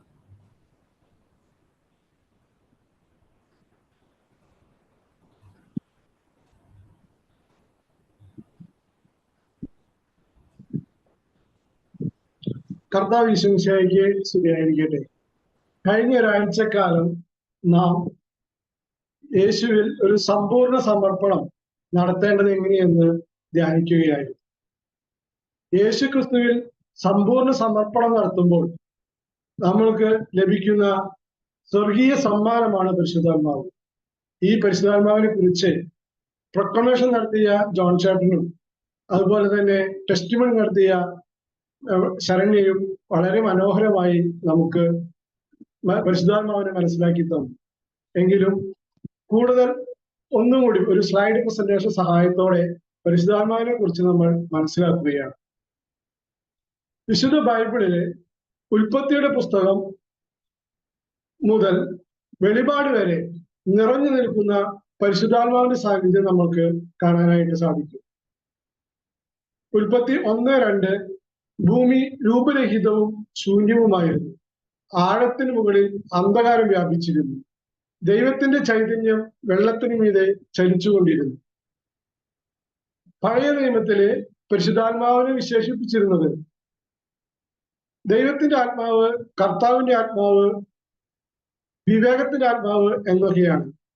ഇവിടെ പരിശുദ്ധാത്മാവിനെ വിശേഷിപ്പിക്കുന്നത് ദൈവത്തിന്റെ ചൈതന്യം എന്നാണ്. പരിശുദ്ധാത്മാവ് അങ്ങനെ വെള്ളത്തിന് മീതെ ചലിച്ചുകൊണ്ടിരുന്നപ്പോഴാണ് ദൈവം തന്റെ വചനത്താൽ സൃഷ്ടികർമ്മം സാധ്യമാക്കുന്നത്. ദൈവം അരുളി ചെയ്തു, വെളിച്ചമുണ്ടാകട്ടെ. അങ്ങനെ അന്ധകാരം മാറി വെളിച്ചമുണ്ടായി. നമ്മുടെ ജീവിതത്തിലും ഇതുപോലെ വചനം ഫലം ചെയ്യുന്നതിനും അതുപോലെ തന്നെ അന്ധകാരം മാറി പ്രകാശം വെളിച്ചമുണ്ടാകുന്നതിനും പരിശുദ്ധാത്മാവിന്റെ സാന്നിധ്യം വളരെ ആവശ്യമാണ്. ഭൂമിക്ക് രൂപം നൽകിയതും ആഴത്തിന്റെ അന്ധകാരം നീക്കിയതും വെള്ളത്തിന് മുകളിൽ കരതെളിയിച്ചതും ജീവനയിച്ചതുമെല്ലാം പരിശുദ്ധാത്മാവാണ്. നമ്മുടെ ജീവിതത്തിലും രൂപവും ഭാവവും ഒക്കെ നൽകിക്കൊണ്ട് നമ്മളെ വെളിച്ചം വീശുന്നതും പരിശുദ്ധാത്മാവാണ്. ഗൂഗിളിൽ എർത്ത് വിത്തൗട്ട് വാട്ടർ എന്ന് ടൈപ്പ് ചെയ്ത് സെർച്ച് ചെയ്താൽ വെള്ളമില്ലാത്ത, കടലുകളില്ലാത്ത ഒരു ഭൂമിയുടെ വികൃതമായ രൂപമാണ് നമുക്ക് ലഭിക്കുക. ആഴത്തിൽ അന്ധകാരം നിറഞ്ഞിരിക്കുന്നത് നമുക്ക് കാണാൻ സാധിക്കും. 4.5 മീറ്റർ ആഴമുള്ള പസഫിക് സമുദ്രത്തിൽ നിന്നും അറ്റ്ലാന്റിക് സമുദ്രത്തിൽ നിന്നും മറ്റു സമുദ്രങ്ങളിൽ നിന്നുമെല്ലാം ജലം എടുത്തു മാറ്റിയാൽ ഈ ചിത്രത്തിൽ കാണുന്നത് പോലെയുള്ള ഒരു രൂപമായിരിക്കും ഭൂമിക്ക് ഉണ്ടായിരിക്കുക. എന്നാൽ ഈ ഭൂമിയിൽ വെള്ളം നിറച്ച് അതിനു ചുറ്റും പരിശുദ്ധാത്മാവിനെ നിവേശിപ്പിച്ചുകൊണ്ട് ഇന്ന് കാണുന്ന ഈ മനോഹര ഭൂമിയാക്കി മാറ്റിയത് ദൈവസ്നേഹത്തിന്റെ അടയാളമല്ലാതെ മറ്റെന്താണ്? ഈ നമ്മൾ ഉപയോഗിക്കുന്ന ബൈബിൾ, ഈ ചിത്രത്തിൽ കാണുന്ന ബൈബിള് എഴുതപ്പെട്ടിരിക്കുന്നത് എഴുതിയ എഴുത്തുകാരന്റെ ബുദ്ധിയിൽ നിന്നോ അറിവിൽ നിന്നോ അല്ലെങ്കിൽ അവന്റെ കഴിവിൽ നിന്നോ അല്ല, മറിച്ച് വിശുദ്ധ ഗ്രന്ഥം എഴുതപ്പെട്ടിരിക്കുന്നത് പരിശുദ്ധാത്മാവിനാലാണ്. ഇങ്ങനെ വിവിധ സ്ഥലങ്ങളിൽ കിടന്നിരുന്ന പലയിടങ്ങളിലായിരുന്ന എഴുത്തുകളെ കോർത്തിണക്കിക്കൊണ്ട് മാല പോലെ ഒരു കോർത്തിണക്കിക്കൊണ്ട് വളരെ മനോഹരമാക്കിയത് പരിശുദ്ധാത്മാവിന്റെ പ്രവർത്തനമല്ലാതെ മറ്റെന്താണ്? അതിനാൽ വിശുദ്ധ ഗ്രന്ഥം എഴുതപ്പെട്ടതും ക്രോഡീകരിക്കപ്പെട്ടതും പരിശുദ്ധാത്മാവിനാലാണ്. പഴയ നിയമത്തിലെ പരിശുദ്ധാത്മാവ് നമുക്ക് കാണാം. പഴയ നിയമത്തിലെ പരിശുദ്ധാത്മാവിന്റെ പ്രത്യേകത, പരിശുദ്ധാത്മാവ് ദൈവത്തിന്റെ എന്തെങ്കിലും ദൗത്യത്തിന് വേണ്ടി തിരഞ്ഞെടുത്ത വ്യക്തികളിൽ ഇറങ്ങി വരികയും ആ ദൗത്യ നിർവഹണത്തിന് ശേഷം പിന്നെ തിരികെ പോകുന്നതുമായിട്ട് നമുക്ക് കാണാം. ജനതകളെ സൃഷ്ടിക്കുന്നതിന് വേണ്ടി അബ്രഹാമിൽ ഇറങ്ങി വരുന്ന പരിശുദ്ധാത്മാവ്, ഇസ്രായേൽ ജനത്തെ കാനാൻ ദേശത്തേക്ക് എത്തിക്കുന്നതിനായി മോശയിലും ജോഷയിലും നിറയുന്ന പരിശുദ്ധാത്മാവ്, ഗിദയോനിൽ നിറയുന്ന പരിശുദ്ധാത്മാവ്, ദൈവത്തിന്റെ സ്വന്തം ജനത്തെ ഭരിക്കുന്നതിനായി സംരക്ഷിക്കുന്നതിനായി സാംസണിലും സാവൂളിലും ദാവീദിലും സോളമനിലുമെല്ലാം അഭിഷേകമാകുന്ന പരിശുദ്ധാത്മാവ്, പ്രവാചകന്മാരിൽ നിറയുന്ന പരിശുദ്ധാത്മാവ്. ഈ പരിശുദ്ധാത്മാവ് തന്റെ ദൗത്യ നിർവഹണത്തിന് ശേഷം മടങ്ങിപ്പോകുന്നത് നമുക്ക് കാണാൻ സാധിക്കും.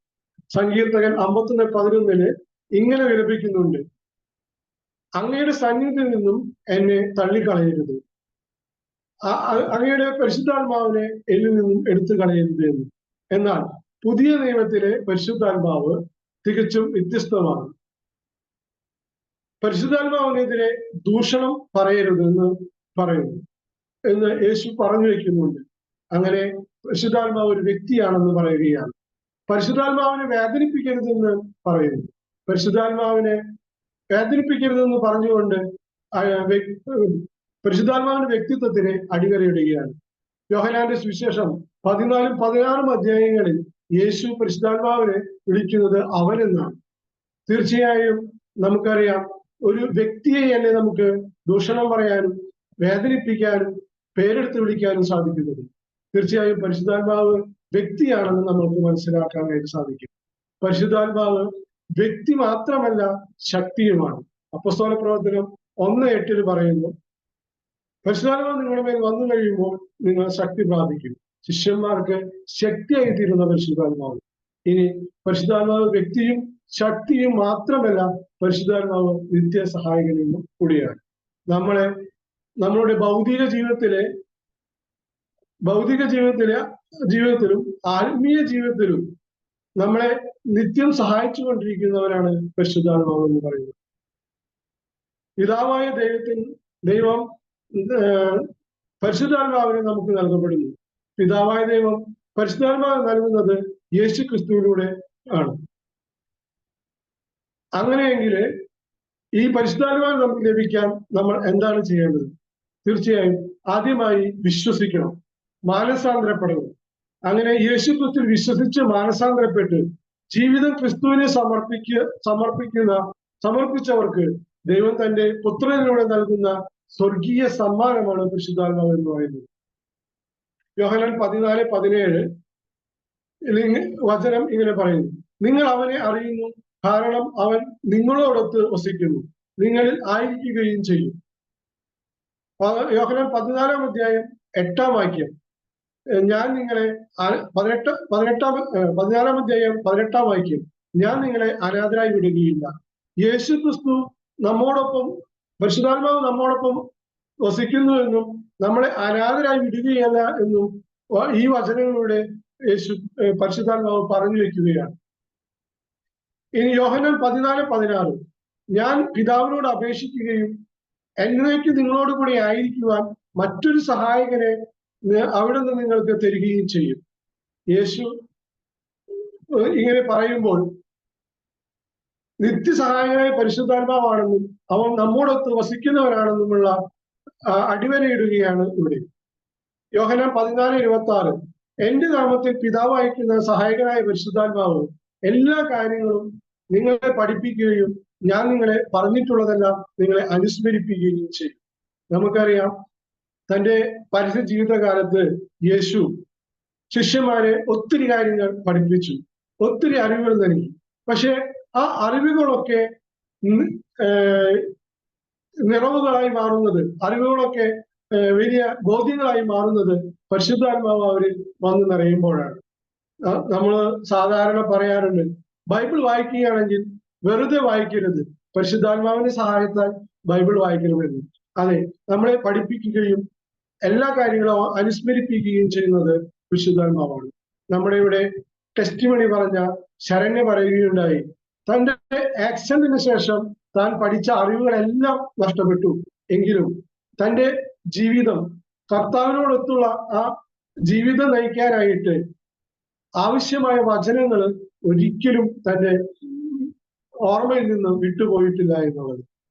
ഇനി 1 കൊരിന്ത്യസ് 1-ാം അധ്യായം 21-ാം വാക്യം 22 മുതലുള്ള വചനങ്ങൾ, ഞങ്ങളെ നിങ്ങളോടുകൂടെ ക്രിസ്തുവിൽ സ്ഥാപിച്ചിരിക്കുന്നതും അഭിഷേകം ചെയ്തിരിക്കുന്നതും ദൈവമാണ്. അവിടുന്ന് തന്റെ മുദ്ര പതിപ്പിക്കുകയും അച്ചാരമായിട്ട് തന്റെ ആത്മാവിനെ നമ്മുടെ ഹൃദയങ്ങളിലേക്ക് പകരുകയും ചെയ്തിരിക്കുന്നു. ഇവിടെ അച്ചാരമായിട്ട്, അച്ചാരം എന്ന വാക്കിന് അർത്ഥം അഡ്വാൻസ് എന്നാണ്. നമ്മൾ ഒരു വസ്തു വാങ്ങുകയോ വാങ്ങുന്ന വേണ്ടി ചെല്ലുമ്പോൾ വില ശേഷം അതിന് ഒരു തുക അഡ്വാൻസ് കൊടുക്കാറുണ്ട്. ആ തുക അഡ്വാൻസ് കൊടുക്കുമ്പോൾ നാം പറയാതെ പറഞ്ഞു വയ്ക്കുകയാണ്, വസ്തുവിന്റെ സംഖ്യ നൽകി അത് സ്വന്തമാക്കുന്നത് വരെ ഇത് ആർക്കും കൊടുക്കരുത് എന്നാണ്. ഈ സ്ഥലം എന്താണെന്ന് പറഞ്ഞു വയ്ക്കുക. അതുപോലെ സ്നാനസ്നാനം സ്വീകരിക്കുന്ന ക്രിസ്തുവിന്റെ സ്നാനസ്നാനം സ്വീകരിക്കുന്ന നമ്മില് ദൈവം പരിശുദ്ധാത്മാവിന്റെ മുദ്ര പതിപ്പിക്കുകയും നമ്മളെ ക്രിസ്തുവിന്റെ ദൈവത്തിന്റെ മക്കളാക്കി തീർക്കുകയും ചെയ്യും. അങ്ങനെ എന്നിട്ട് ദൈവം പറയുകയാണ്, നിന്റെ ആത്മാവ് തിരികെ സ്വർഗത്തിൽ എത്തുന്നത് വരെയും നീ മറ്റാരുടേതുമല്ല, എന്റേത് മാത്രമാണെന്ന്. യേശുവിൽ നിറഞ്ഞ ആത്മാവ് അപ്പസ്തോലന്മാരിലും പിന്നീട് ആദിമസഭയിലും പ്രവർത്തനനിരതമായി. അങ്ങനെ പ്രവർത്തനനിരതമായ പരിശുദ്ധാത്മാവ് ഇന്ന് നാം ഓരോരുത്തരുടെയും തിരുസഭയിലും തന്റെ പ്രവർത്തനം തുടരുന്നു. ഇനി ആത്മാവിനെ സ്വീകരിക്കാനായിട്ട് ഒരു ഒരുക്കം നമ്മൾക്ക് ആവശ്യമാണ്. പരിശുദ്ധാത്മാവ് നമ്മളിൽ അധിവസിക്കുന്ന ആത്മാവാണ്. പരിശുദ്ധാത്മാവിനെ സ്വീകരിക്കാനായിട്ടുള്ള ഒരുക്കം നമ്മൾ എടുക്കേണ്ടതുണ്ട്. നമുക്കറിയാം, ഒരു കർഷകൻ തന്റെ വിത്ത് ഇറക്കുന്നതിന് മുൻപ് ആ നിലം ഉഴുതു പറിച്ച് അതിന്റെ കളകളെല്ലാം നീക്കി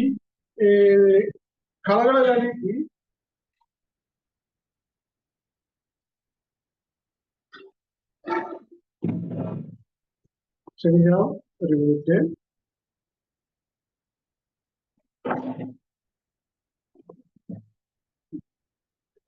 കളകളെല്ലാം നീക്കി നമ്മുടെ ആ നിലമൊരുക്കിയിട്ടാണ് ആ വിത്തിറക്കുന്നത്. അങ്ങനെ വിത്ത് ഇറക്കുമ്പോൾ ഒരു ഒരുക്കം, ആത്മാവിനെ സ്വീകരിക്കാനുള്ള ഒരുക്കം അതുപോലെ നമ്മുടെ ജീവിതത്തിലും ഉണ്ടാകേണ്ടതുണ്ട്. തീർച്ചയായും നമുക്ക് ആത്മാവിനെ സ്വീകരിക്കാനായിട്ട് എന്ത് ചെയ്യണമെന്ന് നമുക്കൊന്ന് ഇവിടെ കാണാം. പശ്ചാത്തപിക്കണം, അനുരഞ്ജനപ്പെടണം. സൗജന്യ ദാനമാണ് അത്. പരിശുദ്ധാത്മാവ് ലഭിക്കാനായി തീവ്രമായി ആഗ്രഹിക്കണം, ദാഹത്തോടെ ചോദിച്ചു വാങ്ങണം, വിശ്വസിച്ച് വിളിച്ചപേക്ഷിക്കണം, പ്രതീക്ഷയോടെ കാത്തിരിക്കണം, യോഗ്യതയില്ലെന്ന് കരുതരുത്.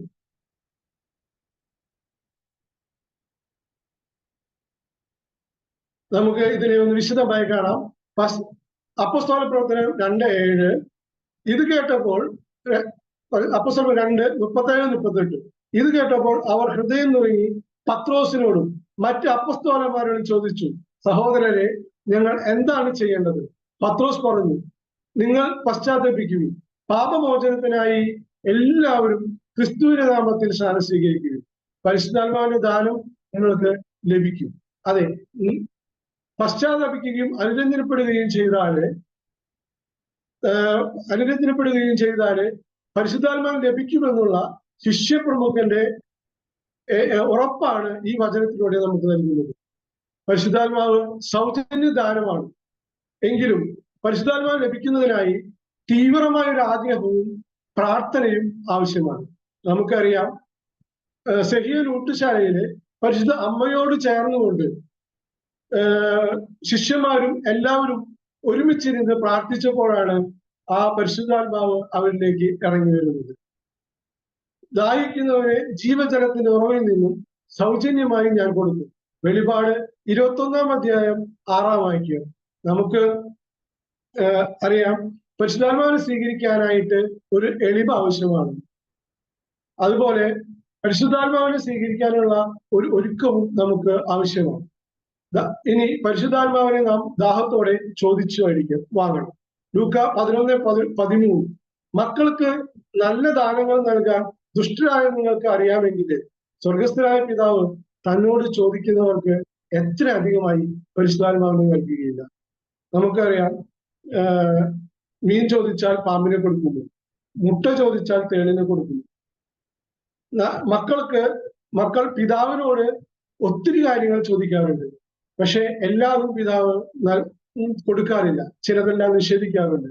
നമ്മുടെ ജീവിതത്തിലും പ്രാർത്ഥനയ്ക്ക് ഉത്തരം കിട്ടാത്ത ഒത്തിരി പ്രാർത്ഥനകളുണ്ട്. എന്നാൽ ആ പ്രാർത്ഥനകൾക്ക് ഉത്തരം നമുക്ക് നൽകാത്തത് അത് നമ്മുടെ നിത്യജീവനെ ദോഷകരമാകും എന്നതുകൊണ്ടാണ്. എന്നാൽ എല്ലാ പ്രശ്നങ്ങൾക്കും പരിഹാരം കണ്ടെത്താൻ കഴിയുന്ന പരിശുദ്ധാത്മാവിനെയാണ് ദൈവം നമുക്ക് നൽകുന്നത്. ആ പരിശുദ്ധാത്മാവിനോട് നമ്മൾ ദാഹത്തോടെ ചോദിക്കണം. ഇനി അങ്ങനെ ചോദിക്കുന്നവർക്ക് എത്ര അധികമായി നൽകാൻ തയ്യാറുള്ളവരാണ് ദൈവം പരിശുദ്ധാത്മാവെന്ന് നമുക്ക് മനസ്സിലാക്കാം. യോഹന്നാൻ 7:37. തിരുനാളിന്റെ അവസാന മഹാദിനത്തിൽ യേശു എഴുന്നേറ്റ് നിന്ന് ശബ്ദമുയർത്തി പറഞ്ഞു, ആർക്കെങ്കിലും ദാഹിക്കുന്നെങ്കിൽ എന്റെ അടുക്കൽ വന്ന് കുടിക്കട്ടെ എന്ന്. പരിശുദ്ധാത്മാവിന് വേണ്ടിയുള്ള ദാനം എന്ന് പറയുന്നത് പരിശുദ്ധാത്മാവിന്റെ വരദാനങ്ങൾ നേടിയെടുത്ത് എന്തെങ്കിലും അത്ഭുതങ്ങൾ പ്രവർത്തിച്ച് മറ്റുള്ളവരെ വിസ്മയിപ്പിക്കാനോ അല്ലെങ്കിൽ അമാനുഷികരെന്ന് കരുതാനോ അല്ല, മറിച്ച് പരിശുദ്ധാത്മാവിന് വേണ്ടിയുള്ള ദാഹം എന്ന് പറയുന്നത് നമ്മുടെ ഓരോരുത്തരെയും ജീവിതം മാറ്റിമറിക്കാനും അതുപോലെ തന്നെ വിശ്വാസത്തിലേക്ക് നമ്മളെ പടിപടിയായി നയിക്കുന്നതിന് വേണ്ടിയാണ്. ഇനി റോമ 10:12. യഹൂദനും ഗ്രീക്കുകാരനും തമ്മിൽ വ്യത്യാസമില്ല, ഒരുവൻ തന്നെയാണ് എല്ലാവരുടെയും കർത്താവ്. തന്നെ വിളിച്ചപേക്ഷിക്കുന്ന എല്ലാവരുടെയും മേൽ അവിടുന്ന് തന്നെ സമ്പത്ത് വർഷിക്കുന്നു. അതെ, വിളിച്ചപേക്ഷിക്കുന്ന എല്ലാവർക്കും ദൈവം നൽകുന്ന സമ്പത്താണ് പരിശുദ്ധാത്മാവ് എന്ന് പറയുന്നത്. ആ പരിശുദ്ധാത്മാവ് നമ്മളെ ഓരോരുത്തരെയും ദൈവത്തിന്റെ മക്കളാക്കുന്നു. ഈ ഭൂമിയിൽ ദൈവത്തിന്റെ മക്കൾ സ്ഥാനത്തേക്കാൾ വലുതായി എന്ത് സമ്പത്താണ് ഉള്ളത്? പ്രതീക്ഷയോടെ കാത്തിരിക്കണം. അപ്പോസ്തല പ്രവർത്തനം 1-ാം അധ്യായം 4 മുതൽ 5 വരെയുള്ള വാക്യങ്ങൾ. അവൻ അവരോടൊപ്പം ഭക്ഷണത്തിലിരിക്കുമ്പോൾ കൽപ്പിച്ചു, നിങ്ങൾ ജെറുസലേം വിട്ടു പോകരുത്, എന്നിൽ നിന്ന് നിങ്ങൾ കേട്ട പിതാവിന്റെ വാഗ്ദാനം കാത്തിരിക്കുകയും. എന്നാൽ യോഹന്നാൻ വെള്ളം കൊണ്ട് സ്നാനം നൽകി, നിങ്ങളാകട്ടെ ഏറെ താമസിയാതെ പരിശുദ്ധാത്മാവിനാൽ സ്നാനമേൽക്കും. തന്റെ സ്വർഗാരോഹണത്തിന് മുമ്പ് ശിഷ്യന്മാരോട് പറഞ്ഞു വയ്ക്കുന്ന 2 കാര്യങ്ങളാണ്. ഒന്ന്, ജെറുസലേം വിട്ട് പോകരുത്. മറ്റൊന്ന്, പിതാവിന്റെ വാഗ്ദാനത്തിനായി കാത്തിരിക്കുവിനും. നമുക്കറിയാം, ജെറുസലേം എന്നത് യേശു തന്റെ രക്ഷാകര കർമ്മം നിർവഹിച്ച സ്ഥലമാണ്. ഇന്നത്തെ ഒരു സാഹചര്യത്തില് ജെറുസലേം വിട്ടു പോകരുത് എന്ന് പറയുമ്പോൾ അത് യേശു ക്രിസ്തുവിനോട് നിന്ന് അകന്നു പോകരുത് എന്ന് നമുക്ക് മനസ്സിലാക്കാം. അങ്ങനെ യേശു ക്രിസ്തുവിനോട് ചേർന്ന് നിന്നുകൊണ്ട് പരിശുദ്ധാത്മാവിനെ നമ്മൾ സ്വീകരിക്കേണ്ടതുണ്ട്. പരിശുദ്ധാത്മാവിന് വേണ്ടിയുള്ള ഒരു ഇടം നമ്മൾ ഒരുക്കേണ്ടതുണ്ട്. പരിശുദ്ധാത്മാവിന് വേണ്ടി ഒരു ഇടവും അതിനുവേണ്ടിയുള്ള ഒരു കാത്തിരിപ്പും ആവശ്യമാണെന്ന് ഈ വചനം നമ്മളോട് പറഞ്ഞു വയ്ക്കുകയാണ്. ഇനി പരിശുദ്ധാത്മാവിനെ സ്വീകരിക്കാൻ യോഗ്യതയില്ലെന്ന് കരുതരുത്. അപ്പോസ്തല പ്രവർത്തനം 19:6. പൗലോസ് അവരുടെ മേൽ കൈകൾ വെച്ചപ്പോൾ പരിശുദ്ധാത്മാവ് അവരുടെ മേൽ വന്നു, അവർ അന്യഭാഷകളിൽ സംസാരിക്കുകയും പ്രവചിക്കുകയും ചെയ്തു. അതെ, പരിശുദ്ധാത്മാവ് തീർത്തും സൗജന്യ ദാനമായതുകൊണ്ട് എന്തെങ്കിലും ഒരു യോഗ്യത നോക്കിയിട്ടല്ല ദൈവം നമ്മൾക്ക് പരിശുദ്ധാത്മാവിനെ തരുന്നത്. ദൈവം തന്റെ ഇഷ്ടപ്രകാരം പരിശുദ്ധാത്മാവിനെ നൽകുന്നു. പരിശുദ്ധാത്മാവിനെ സ്വീകരിക്കാൻ യോഗ്യത ഒരു തടസ്സമേ അല്ല. ഇനി നമുക്ക് കാണാം, ആത്മാവ് എന്ന് പറയുമ്പോൾ എന്ത് സംഭവിക്കുന്നു? ദൈവത്തിന്റെ സ്നേഹം, ദൈവസ്നേഹാനുഭവത്തിൽ നിറയുന്നു. റോമ 5:5. പ്രത്യാശ നമ്മൾ നിരാശരാക്കുന്നില്ല, കാരണം നമുക്ക് നൽകപ്പെട്ടിരിക്കുന്ന പരിശുദ്ധാത്മാവിലൂടെയാണ് ദൈവത്തിന്റെ സ്നേഹം നമ്മുടെ ഹൃദയങ്ങളിലേക്ക് ചൊരിഞ്ഞിരിക്കുന്നത്. ഇനി പരിശുദ്ധാത്മാവ് എന്ന് പറയുമ്പോൾ പാപബോധവും നീതിബോധവും പശ്ചാത്താപവും നൽകുന്നു. തന്നെയല്ല, ദൈവമക്കളുടെ സ്ഥാനത്തേക്ക് പദവിയിലേക്ക് നമ്മൾ ഉയർത്തപ്പെടുന്നു. ഒരു വ്യക്തി യേശുവിനെ കർത്താവും രക്ഷകനുമായി സ്വീകരിച്ചുകൊണ്ട് ജ്ഞാനസ്ഥാനം സ്വീകരിക്കുമ്പോൾ ആ വ്യക്തി ദൈവമക്കളുടെ സ്ഥാനത്തേക്ക് ഉയരുന്നു. ദൈവമക്കളുടെ സ്ഥാനത്തേക്ക് ഉയരുന്നു എന്ന് മാത്രമല്ല, അവൻ ദൈവരാജ്യത്തിന്റെ അംഗവുമാകുന്നു. അങ്ങനെ ദൈവരാജ്യത്തിന്റെ മക്കളുടെ സ്ഥാനവും ദൈവരാജ്യത്തിന്റെ സ്ഥാനവും ദൈവരാജ്യ അംഗത്തിന്റെ സംരക്ഷണവും നമുക്ക് ലഭിക്കുന്നു. ഇനി റോമ 8:16 ദൈവാത്മാവിനാൽ നയിക്കപ്പെടുന്നവരെല്ലാവരും ദൈവത്തിന്റെ മക്കളാണ്. നാം ദൈവത്തിന്റെ മക്കളാണെന്ന് ഈ ആത്മാവ് നമ്മുടെ ആത്മാവിനോട് ചേർന്ന് സാക്ഷ്യം നൽകുന്നു. ഇനി ഒരു പൂർണ്ണമായ ഒരു സ്വാതന്ത്ര്യത്തിലേക്കും വിടുതലേക്കുമാണ് പരിശുദ്ധാത്മാവ് എന്ന് പറയുമ്പോൾ നമ്മൾ പ്രവേശിക്കുന്നത്. നമുക്കറിയാം, കാറ്റ് യോഹന്നാൻ 3:8 പറയുന്നു, കാറ്റ് അതിന് ഇഷ്ടമുള്ളിടത്തേക്ക് വീശുന്നു, നീ അതിന്റെ ശബ്ദം കേൾക്കുന്നു, എന്നാൽ അത് എവിടെ നിന്ന് വരുന്നുവെന്നോ എവിടേക്ക് പോകുന്നുവെന്നോ അറിയുന്നില്ല. ഇതുപോലെയാണ് ആത്മാവിൽ ജനിക്കുന്ന ഏവരും. നമുക്കറിയാം, കാറ്റ് അതിനിഷ്ടമുള്ളിടത്തേക്കാണ് വീശുന്നത് എന്നത് പറഞ്ഞതുപോലെ തന്നെ നമ്മൾ പരിശുദ്ധാത്മാവ് പറയുന്ന ഒരു വ്യക്തിയെ നയിക്കുന്നതും അത് കൊണ്ടുപോകുന്നതുമെല്ലാം പരിശുദ്ധാത്മാവിന്റെ ഇഷ്ടത്തിനാണ്. അത് നമ്മളില്ല എങ്ങനെയാണ് നാം ചിന്തിക്കുന്നത്. ഇനി വിശ്വാസം പ്രകടിപ്പിക്കാനും വളർത്താനും പൂർത്തിയാക്കാനും ആത്മാവ് നമ്മെ സഹായിക്കുന്നു. 1 Corinthians 12:3 യേശു കർത്താവാണെന്ന് പറയാൻ പരിശുദ്ധാത്മാവ് മുഖേനയല്ലാതെ ആർക്കും സാധിക്കുകയില്ലെന്ന് നിങ്ങൾ ഗ്രഹിക്കണമെന്ന് ഞാൻ ആഗ്രഹിക്കുന്നു. അതെ, യേശു കർത്താവാണെന്നും ഉള്ള ആ വിശ്വാസത്തിലേക്ക് നമ്മളെ വളർത്തുന്നതും പൂർത്തിയാക്കുന്നതും പരിശുദ്ധാത്മാവാണ്. സത്യാത്മാവിനെ സ്വീകരിക്കുമ്പോൾ നാം ഓരോരുത്തരും ക്രിസ്തു ശിഷ്യരായി രൂപാന്തരപ്പെടും. ഇനി പരിശുദ്ധാത്മാവ് സ്വീകരിക്കുമ്പോൾ നമ്മുടെ ലക്ഷ്യം ഈ ലോകത്തിലെ ഒന്നുമല്ല, സ്വർഗം ലക്ഷ്യമാക്കി ജീവിക്കാനായിട്ട് നമുക്ക് ഓരോരുത്തർക്കും ശ്രമമാകും. ഇനി ക്രൈസ്തവ പൂർണ്ണതയിലേക്ക് വളർത്തുന്നു. പരിപൂർണനായ ദൈവത്തിന്റെ ആ പൂർണ്ണതയിലേക്ക് ഓരോ ക്രൈസ്തവനും വളരാനായിട്ട് സഹായിക്കുന്ന പരിശുദ്ധാത്മാവ് നമ്മൾ വരുമ്പോഴാണ്. എല്ലാവരും സഹോദരനും ദൈവത്തിൽ മക്കളാണെന്നുള്ള ഒരു ബോധ്യത്തേക്ക് ആ പൂർണ്ണതയിലേക്ക് വളരാനായിട്ട് നമ്മളെ സഹായിക്കുന്നതും പരിശുദ്ധാത്മാവ്. ദൈവഹിതം തിരിച്ച് ജീവിക്കാൻ ആവശ്യമായ ക്രമം നൽകുന്നു. നമ്മളെ കുറിച്ചുള്ള ദൈവത്തിന്റെ പദ്ധതി എന്താണെന്ന് തിരിച്ചറിയുന്നത് പരിശുദ്ധാത്മാവിലൂടെയാണ്. നമ്മളെ വിശുദ്ധീകരിക്കുകയും വിശുദ്ധിയിൽ വളർത്തുകയും ചെയ്യുന്നത് പരിശുദ്ധാത്മാവാണ്. ദൗത്യ നിർവഹണത്തിനായി പരിശുദ്ധാത്മാവ് നമ്മളെ സഹായിക്കുന്നു. പരിശുദ്ധ ത്രിത്വത്തിന്റെ ഒരു സഹവാസാനുഭവം പരിശുദ്ധാത്മാവ് നമ്മളിൽ വന്നു നിറയുമ്പോൾ നമുക്ക് ലഭിക്കുന്നു. നാം ഓരോരുത്തരും പഴയതിനെ ഉപേക്ഷിച്ച് പുതിയ സൃഷ്ടിയാക്കി മാറ്റുന്നു. തന്നെയുമല്ല, വരദാനങ്ങൾ, പരിശുദ്ധാത്മാവിന്റെ ദാനങ്ങളിൽ നമ്മെ വളർത്തുന്നു. യേശുവിൽ നമ്മെ വളർത്തുന്നു. യേശുവിന്റെ വ്യക്തിത്വമാണ് പരിശുദ്ധാത്മാവിന്റെ ദാനങ്ങൾ.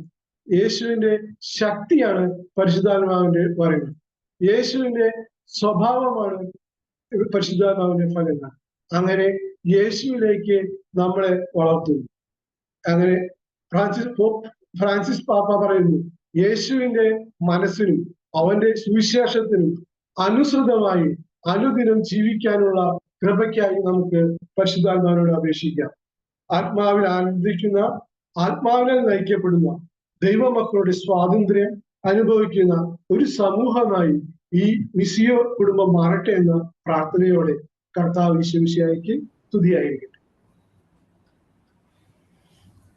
നന്ദി ക്ലീറ്റസ് ചേട്ടാ.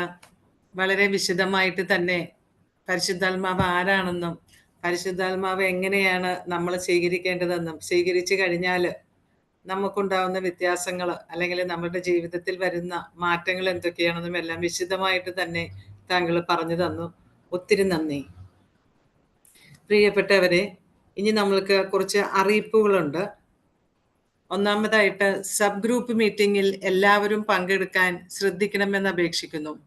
എല്ലാ ദിവസവും സബ് ഗ്രൂപ്പിൽ പോസ്റ്റ് ചെയ്യപ്പെടുന്ന വേർഡ് ഓഫ് ദി ഡേ നിങ്ങളെ എങ്ങനെ സ്പർശിച്ചുവെന്ന് ഒരു വോയിസ് മെസ്സേജ് ആയി നിങ്ങളുടെ സബ് ഗ്രൂപ്പിൽ എല്ലാവരും തന്നെ പോസ്റ്റ് ചെയ്യണം.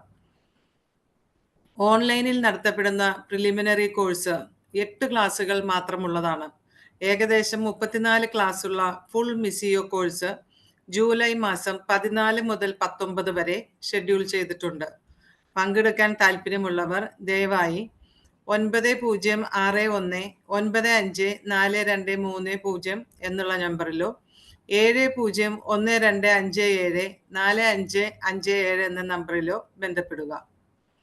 മിസിയോ ഭവനിൽ 1-2 ദിവസം വന്ന് താമസിച്ച് നിത്യാരാധനയിൽ ഇരുന്ന് ഭാരത വിഷനു വേണ്ടി പ്രാർത്ഥിക്കുവാൻ തയ്യാറുള്ളവർ ദയവായി അറിയിക്കുക.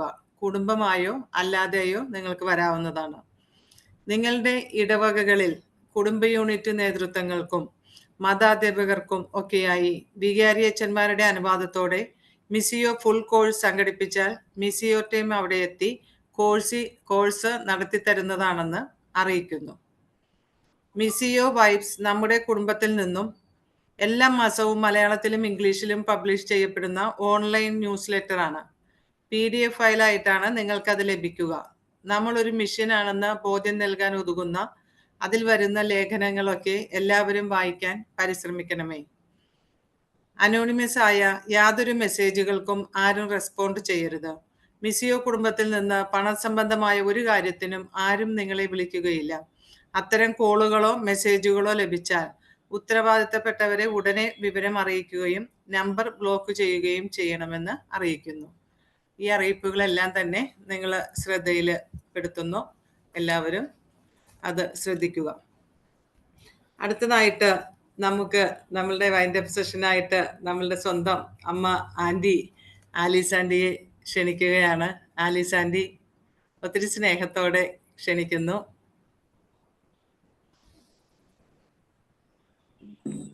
ഒത്തിരി സന്തോഷം. ദൈവം അനുഗ്രഹിക്കട്ടെ.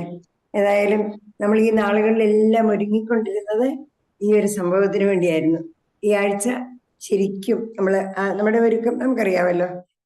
യോഹന്നാൻ 1:12 പല പ്രാവശ്യം നമ്മൾ കേൾക്കുകയും ചിന്തിക്കുകയൊക്കെ ചെയ്തതാണ്. അവനെ സ്വീകരിച്ചവർക്കെല്ലാം, അവനിൽ വിശ്വസിച്ചവർക്കെല്ലാം ദൈവമക്കളാകാനുള്ള കഴിവ് അവിടുന്ന് നൽകി. നമ്മളെ ആക്കുന്നത് പരിശുദ്ധാത്മാവ.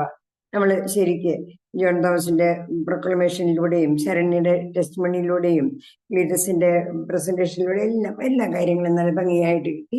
ഇനി നമ്മുടെ കയ്യിൽ അത് നമ്മൾ കണ്ടു. ഈ കഴിഞ്ഞ ആഴ്ചകളിൽ ഇതിലൂടെയൊക്കെ, അതായത് അനുരഞ്ജനപ്പെടണം, ക്ഷമിക്കണം, ക്ഷമ ചോദിക്കണം. അങ്ങനെ അനുരഞ്ജനം വന്നിട്ട് പാപങ്ങളെ കുറിച്ച് അനുഭവിച്ച് പശ്ചാത്തപിച്ച് നല്ലൊരു കുമ്പസാരം കഴിച്ച് നമ്മുടെ ജീവിതം പൂർണ്ണമായിട്ട് കർത്താവിനെ അങ്ങോട്ട് വെച്ച് കൊടുക്കുമ്പോൾ കർത്താവ് നമ്മളെ, അപ്പോഴാണ് ആ പരിശുദ്ധ, ഇതൊക്കെ ഒന്ന് കഴിഞ്ഞ് വരുന്നതൊന്നുമല്ല. നമ്മൾ വിഷയങ്ങൾ ഇങ്ങനെ പറയുന്നുള്ളതേ ഉള്ളൂ. നമുക്കറിയാമല്ലോ. ഇത് അപ്പോസ്തല പ്രവർത്തനങ്ങൾ 10-ാം അധ്യായത്തിലെ കൊർന്നേലിയൂസിന്റെ വിജാതീയനായ കൊർന്നേലിയൂസിന്റെ വീട്ടില് പത്രോസ് പ്രസംഗിച്ചുകൊണ്ടിരിക്കുമ്പോ തന്നെ അവരുടെ മേൽ പരിശുദ്ധാത്മാവ് വന്ന് വസിച്ചു. നമ്മൾ ജ്ഞാനസ്നാനത്തിൽ പരിശുദ്ധാത്മാവിനെ സ്വീകരിച്ചതാണ്.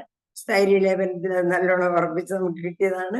നമ്മുടെ പ്രാർത്ഥനകളിലൂടെയും കുദാശകളിലൂടെയും കുർബാനയിലൂടെയും എല്ലാ ദിവസവും എന്നും നമുക്ക് ആഴപ്പെട്ടുകൊണ്ടിരിക്കുകയാണ്. ഇത് ഈ ഒരാഴ്ച നമ്മൾ ശരിക്കും ഇതിനു വേണ്ടി നമ്മുടെ പ്രത്യുത്തരം, അതാണ് ഏറ്റവും പ്രധാനപ്പെട്ടത്. ദൈവത്തിന്റെ ഭാഗത്തു നിന്ന് നമ്മൾ പലപ്പോഴും കേട്ടു, ദൈവത്തിന്റെ ഭാഗത്തു നിന്ന് രക്ഷാകര കർമ്മം പൂർത്തിയായി.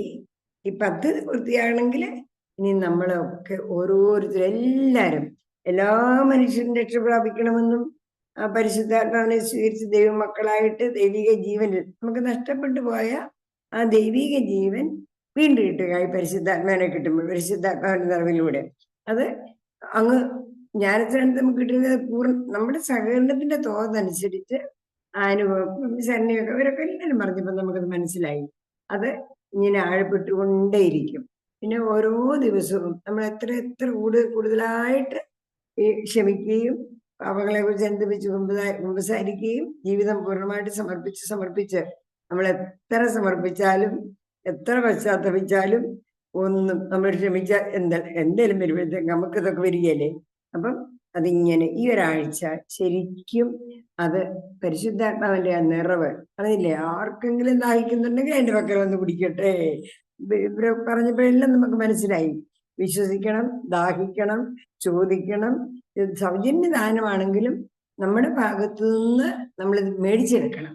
അത് അതിനുള്ള ആഴ്ചയാണിത്. നമുക്കിപ്പം അതിന്റെ ഇതൊക്കെ പറഞ്ഞു തരുമ്പോൾ പറയും. പിന്നെ നമ്മുടെ സബ് ഗ്രൂപ്പുകളിൽ നമ്മൾ ഇതിനു വേണ്ടി പ്രത്യേകിച്ച് പ്രാർത്ഥിക്കാൻ പോകുന്ന ഇതാണ് നമ്മുടെ ടീം, മെന്റേഴ്സ് ടീം. ഇന്നലെ തന്നെ അത് അവരെല്ലാവരും അഭിഷേകം, എല്ലാവരും നല്ല വെള്ള വേഷമൊക്കെ കിട്ടി എന്ത് രസമായിട്ടായിരുന്നു അവിടെ ഇരുന്ന് സ്വീകരിച്ചതെന്നറിയാവോ? നമുക്കും ഈ ഒരാഴ്ച നമുക്ക് എല്ലാവർക്കും ആ പരിശുദ്ധാത്മ എല്ലാവരും നമുക്ക് എനിക്ക് തരണമെന്ന് മാത്രമല്ല, നമ്മുടെ ഈ ഗ്രൂപ്പിലുള്ളവർക്ക് എല്ലാവർക്കും, ഇനി ഓൺലൈനില് ഇത് യൂട്യൂബിൽ കാണുന്നവർക്ക് എല്ലാവർക്കും, ഭൂലോകത്തുള്ള എല്ലാ മനുഷ്യരുടെ മേലെ ഈ പരിശുദ്ധാത്മാവ് വന്ന് നിറയാൻ വേണ്ടി നമുക്ക് പ്രാർത്ഥിച്ചുകൊണ്ടിരിക്കുകയും ചെയ്യാം. അതുകൊണ്ട് ഈ കാര്യങ്ങള് ഈ ദിവസങ്ങളെല്ലാം നമ്മൾ ഒരുങ്ങായിരുന്നു, തീർന്നു പോയെന്ന് വിചാരിക്കരുത്. കൂടുതൽ ആഴത്തില് നമുക്ക് അങ്ങനെ ഒന്ന് ഈ ഒരു പരിശുദ്ധാത്മാവിന്റെ പുത്തനൊരു അഭിഷേകം, അതായത് തിമോഥെയോസിൽ പറയുന്നുണ്ടല്ലോ, എന്റെ കൈവെപ്പിലൂടെ നിനക്ക് ലഭിച്ച ആ അഭിഷേകത്തെ നീ ജ്വലിപ്പിക്കാൻ പറയുന്നുണ്ട്. ആ ഒരു ജ്വലനമാണ് നമുക്ക് സംഭവിക്കുന്നത്. എന്തിനു വേണ്ടിയ ജ്വലനം? ശരിക്കും കർത്താവ് നമ്മളിൽ നിന്ന് ആഗ്രഹിക്കുന്ന, നമ്മളെ ഏൽപ്പിച്ചിരിക്കുന്ന ആ ദൗത്യം ഫലപ്രദമായിട്ട് ചെയ്യാനാണ്, നമ്മളെ സുവിശേഷവൽക്കരണത്തിന് പ്രാപ്തരാക്കാൻ. ഇതെല്ലാം ഈ അടിസ്ഥാന സുവിശേഷം നമ്മൾ ഓരോ ആഴ്ചയായിട്ട് ഇങ്ങനെ ഓരോ വിഷയം ഇങ്ങനെ കേട്ടുകൊണ്ട് അതിന് ചെയ്തുകൊണ്ടായിരിക്കുന്നത്. നമ്മളെല്ലാവരും പ്രേക്ഷിത ശിഷ്യരാകാൻ നമ്മളെ ഈ പരിശുദ്ധാത്മാവിനാൽ നയിക്കപ്പെടുമ്പോഴാണ്, പരിശുദ്ധാത്മാവിന്റെ നിറവിൽ വരുമ്പോഴാണ് നമ്മള് ഈ പ്രേക്ഷിതരായി മാറുക. അതിന് ഇനിയും അടുത്ത അടുത്ത ആഴ്ചകളിലൂടെ ബാക്കി കാര്യങ്ങൾ കേൾക്കും. ഇത് ഓരോന്നും ഇതുവരെ കേട്ടതെല്ലാം നമ്മൾ വീണ്ടും വീണ്ടും വീണ്ടും ആവർത്തിച്ചുകൊണ്ട്, വേണമെങ്കിൽ നിങ്ങൾക്ക് നേരമൊക്കെ ഉണ്ടെങ്കിൽ ഇതിനു മുമ്പത്തെ ആ യൂട്യൂബിൽ കിടക്കുന്നതൊക്കെ ഒന്നുകൂടെ കേൾക്കുകയൊക്കെ ചെയ്യുന്നത് നല്ലതാണ് കേട്ടോ. അപ്പൊ നമുക്ക് ആ ഉണർവോടുകൂടി ഈ പരിശുദ്ധാത്മാവിന്റെ നിറവ് സ്വീകരിച്ച് ശരിക്കും ദൈവം നമ്മളെ എന്തിനായിട്ട് നിങ്ങളെ കുറിച്ചുള്ള പദ്ധതി എന്റെ മനസ്സിലുണ്ട്. നാം ദൈവത്തിന്റെ കരവേലയാണ്. നാം ചെയ്യാനായി മുൻകൂട്ടി ഒരുക്കിയ കാര്യങ്ങൾക്ക് വേണ്ടി, സൽപ്രവൃത്തികൾക്ക് വേണ്ടി, അത് ലോകത്തെ മുഴുവനും സുവിശേഷവൽക്കരിക്കുക. ദൈവത്തിന്റെ രാജ്യവും നീതിയും ഒന്നാമതായി നിങ്ങൾ അന്വേഷിക്കുക, ബാക്കി എല്ലാം കൂട്ടിച്ചേർക്കപ്പെട്ടു. അപ്പോൾ അങ്ങനെ നമ്മുടെ ജീവിതം തന്നെ മറ്റൊരു ക്രിസ്തുവായിട്ട് ശരിക്കും ആ പരിശുദ്ധാത്മാവിനാൽ നയിക്കപ്പെടുമ്പോൾ നമ്മൾ ദൈവമക്കളായി, ദൈവിക ജീവനായി നമ്മളെ കണ്ടതാണല്ലോ. ആ ഒരു സ്വാതന്ത്ര്യത്തിലേക്ക്, അനുരഞ്ജനം, പാപപരിഹാരം, നമ്മൾ കേട്ടു, ആ ഒരു ജീവിതത്തിന്റെ പൂർണ്ണ മാനസാന്തരത്തിലുള്ള സമർപ്പണം, എന്നിട്ട് ദൈവമക്കളുടെ സ്വാതന്ത്ര്യത്തോടെ ദൈവത്തെ സ്തുതിച്ചുകൊണ്ട് ചരണയൊക്കെ പറഞ്ഞില്ലേ, ആ ഒരു ദൈവത്തെ സ്തുതിക്കുന്ന ആ ഒരു ശൈലിയിലേക്ക് നമ്മളങ്ങോട്ട് വന്നു കഴിയുമ്പോഴേക്ക് ശരിക്ക് പിന്നെ നമ്മുടെ ആറ്റിറ്റ്യൂഡ് മുഴുവൻ മാറിക്കോളും. അപ്പൊ അതിനെല്ലാമുള്ള ആഴ്ചയാകട്ടെ ഇത്. നമുക്ക് പ്രാർത്ഥിച്ചുകൊണ്ടിരിക്കാം, എല്ലാവർക്കും വേണ്ടി പ്രാർത്ഥിക്കാം. നമ്മൾ ശരിക്കും എന്തൊക്കെയാ ചെയ്യേണ്ടതെന്നൊക്കെ ഒരു പ്രാവശ്യം കൊണ്ട് നിങ്ങൾ ഇപ്പൊ ഓൺലൈൻ കേട്ടാൽ തന്നെയും ഒരു പ്രാവശ്യം കൂടെ നിങ്ങളുടെ സബ് ഗ്രൂപ്പിന് മുമ്പായിട്ട് ഇത് യൂട്യൂബിൽ നിന്ന് കേൾക്കുന്നത് നല്ലതാണ് കേട്ടോ. എന്നിട്ട് അതനുസരിച്ച് നമുക്ക് അങ്ങോട്ട് പരിശുദ്ധാത്മാവിന്റെ നിറവില് പുതിയ മനുഷ്യരായിട്ട്, ദൈവമക്കളായിട്ട്, ദൈവമക്കളുടെ സ്വാതന്ത്ര്യത്തോടെ ശരിക്കും നമുക്കൊരു കമ്മ്യൂണിറ്റി ആയിട്ട്, സഭ സജീവമായിട്ട്, സഭയായിട്ട്, ലോക സുവിശേഷവൽക്കരണത്തിലുള്ള ഉദാശയാണെന്നൊക്കെ വത്തിക്കാൻ കൗൺസിൽ പറയുന്നില്ലേ, അങ്ങനെ നമ്മൾ തന്നെ മറ്റൊരു ക്രിസ്തുവായി ലോക സുവിശേഷവൽക്കരണ ഉദാശയായിട്ട് മുമ്പോട്ടിറങ്ങത്തക്ക വിധത്തിൽ പരിശുദ്ധാത്മാവിന്റെ നിറവ്, പുത്തൻ ജീവിതം, അവർക്ക് ജീവനുണ്ടാകാനും സമൃദ്ധമായുണ്ട്.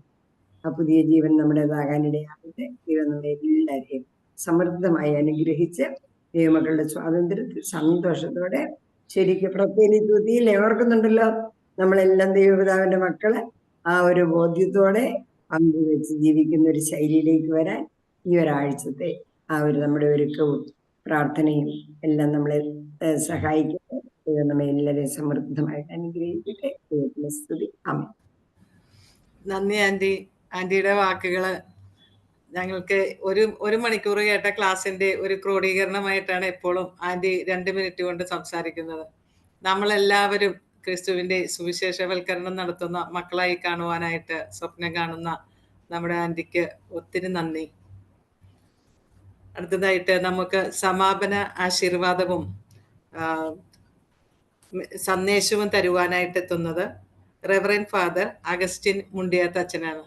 അച്ഛൻ എപ്പോഴും നമ്മൾക്ക് വേണ്ടിയിട്ട്, മിസിയോയ്ക്ക് വേണ്ടിയിട്ട് ഒത്തിരി സമയം കണ്ടെത്തി ഒരുപാട് ത്യാഗങ്ങൾ സഹിച്ചുകൊണ്ട് എപ്പോഴും കൂടെയുള്ള നമ്മളുടെ ഒരച്ഛനാണ്. സന്തോഷത്തോടെ സ്നേഹത്തോടെ അച്ഛന് സ്വാഗതം. പ്രിയപ്പെട്ടവരെ,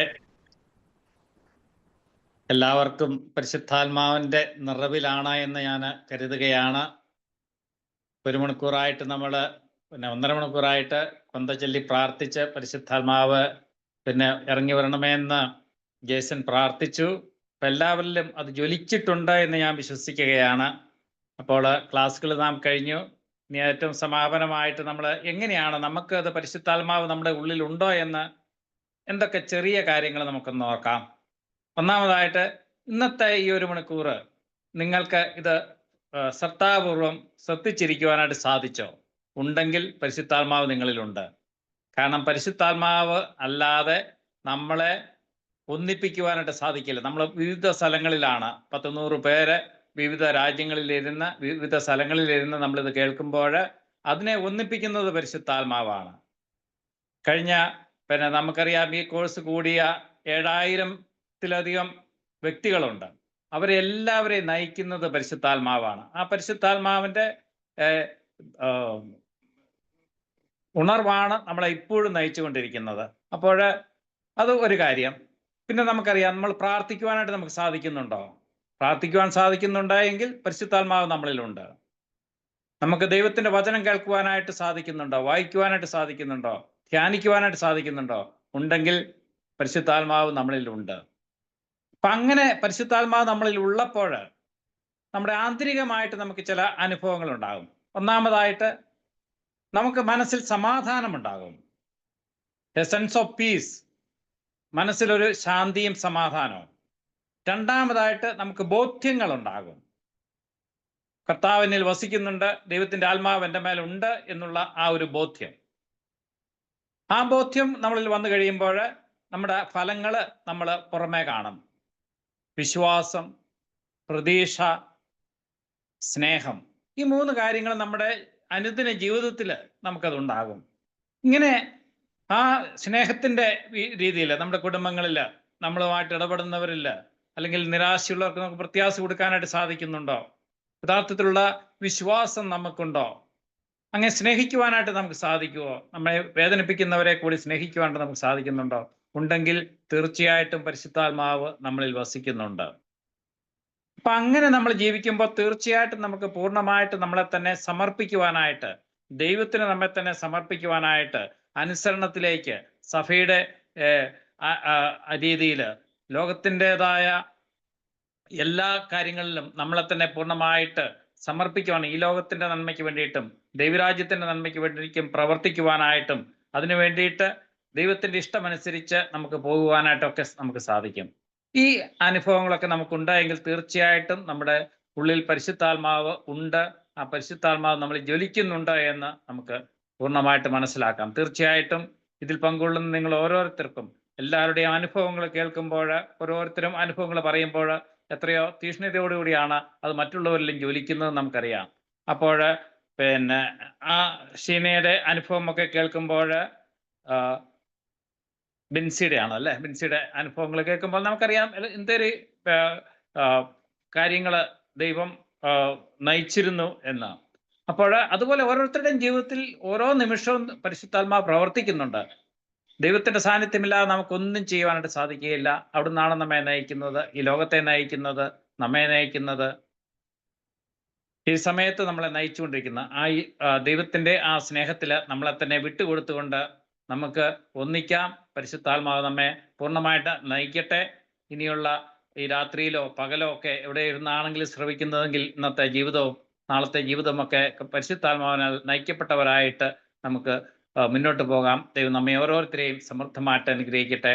നമ്മുടെ ആവശ്യം കൃപയും പിതാവായ ദൈവത്തിൻ്റെ സ്നേഹവും പരിശുദ്ധാത്മാവിൻ്റെ സഹവാസവും നാം എല്ലാവരോടും കൂടി ഉണ്ടായിരിക്കട്ടെ, ഇപ്പോഴും എപ്പോഴും എന്നേക്കും. ആമേൻ.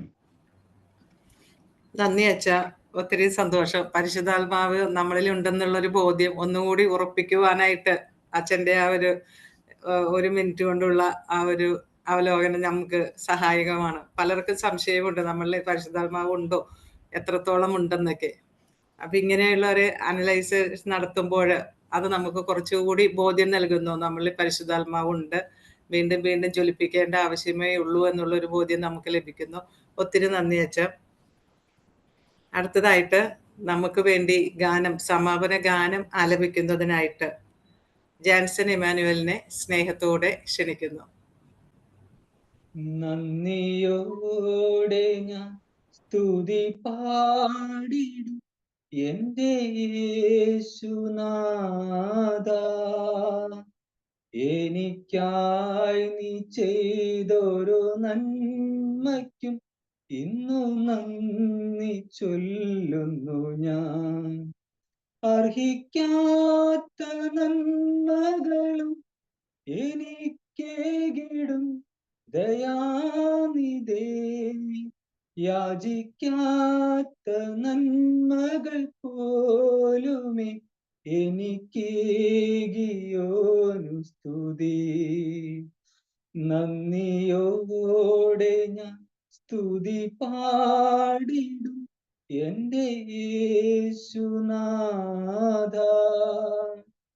എനിക്കായി നീ ചെയ്തൊരു നന്മയ്ക്കും ഇന്നു നന്ദി ചൊല്ലുന്നു ഞാൻ, ഇന്നു നന്ദി ചൊല്ലുന്നു ഞാൻ. വളരെ നന്ദി ജാൻസൺ ഇമാനുവൽ. വളരെ മനോഹരമായിട്ട് ഗാനങ്ങൾ ആലപിച്ച് ഈ വേദി ധന്യമാക്കിയതിന് ഒത്തിരി ദൈവാനുഗ്രഹം ഉണ്ടാകട്ടെ എന്ന് ആശംസിക്കുന്നു.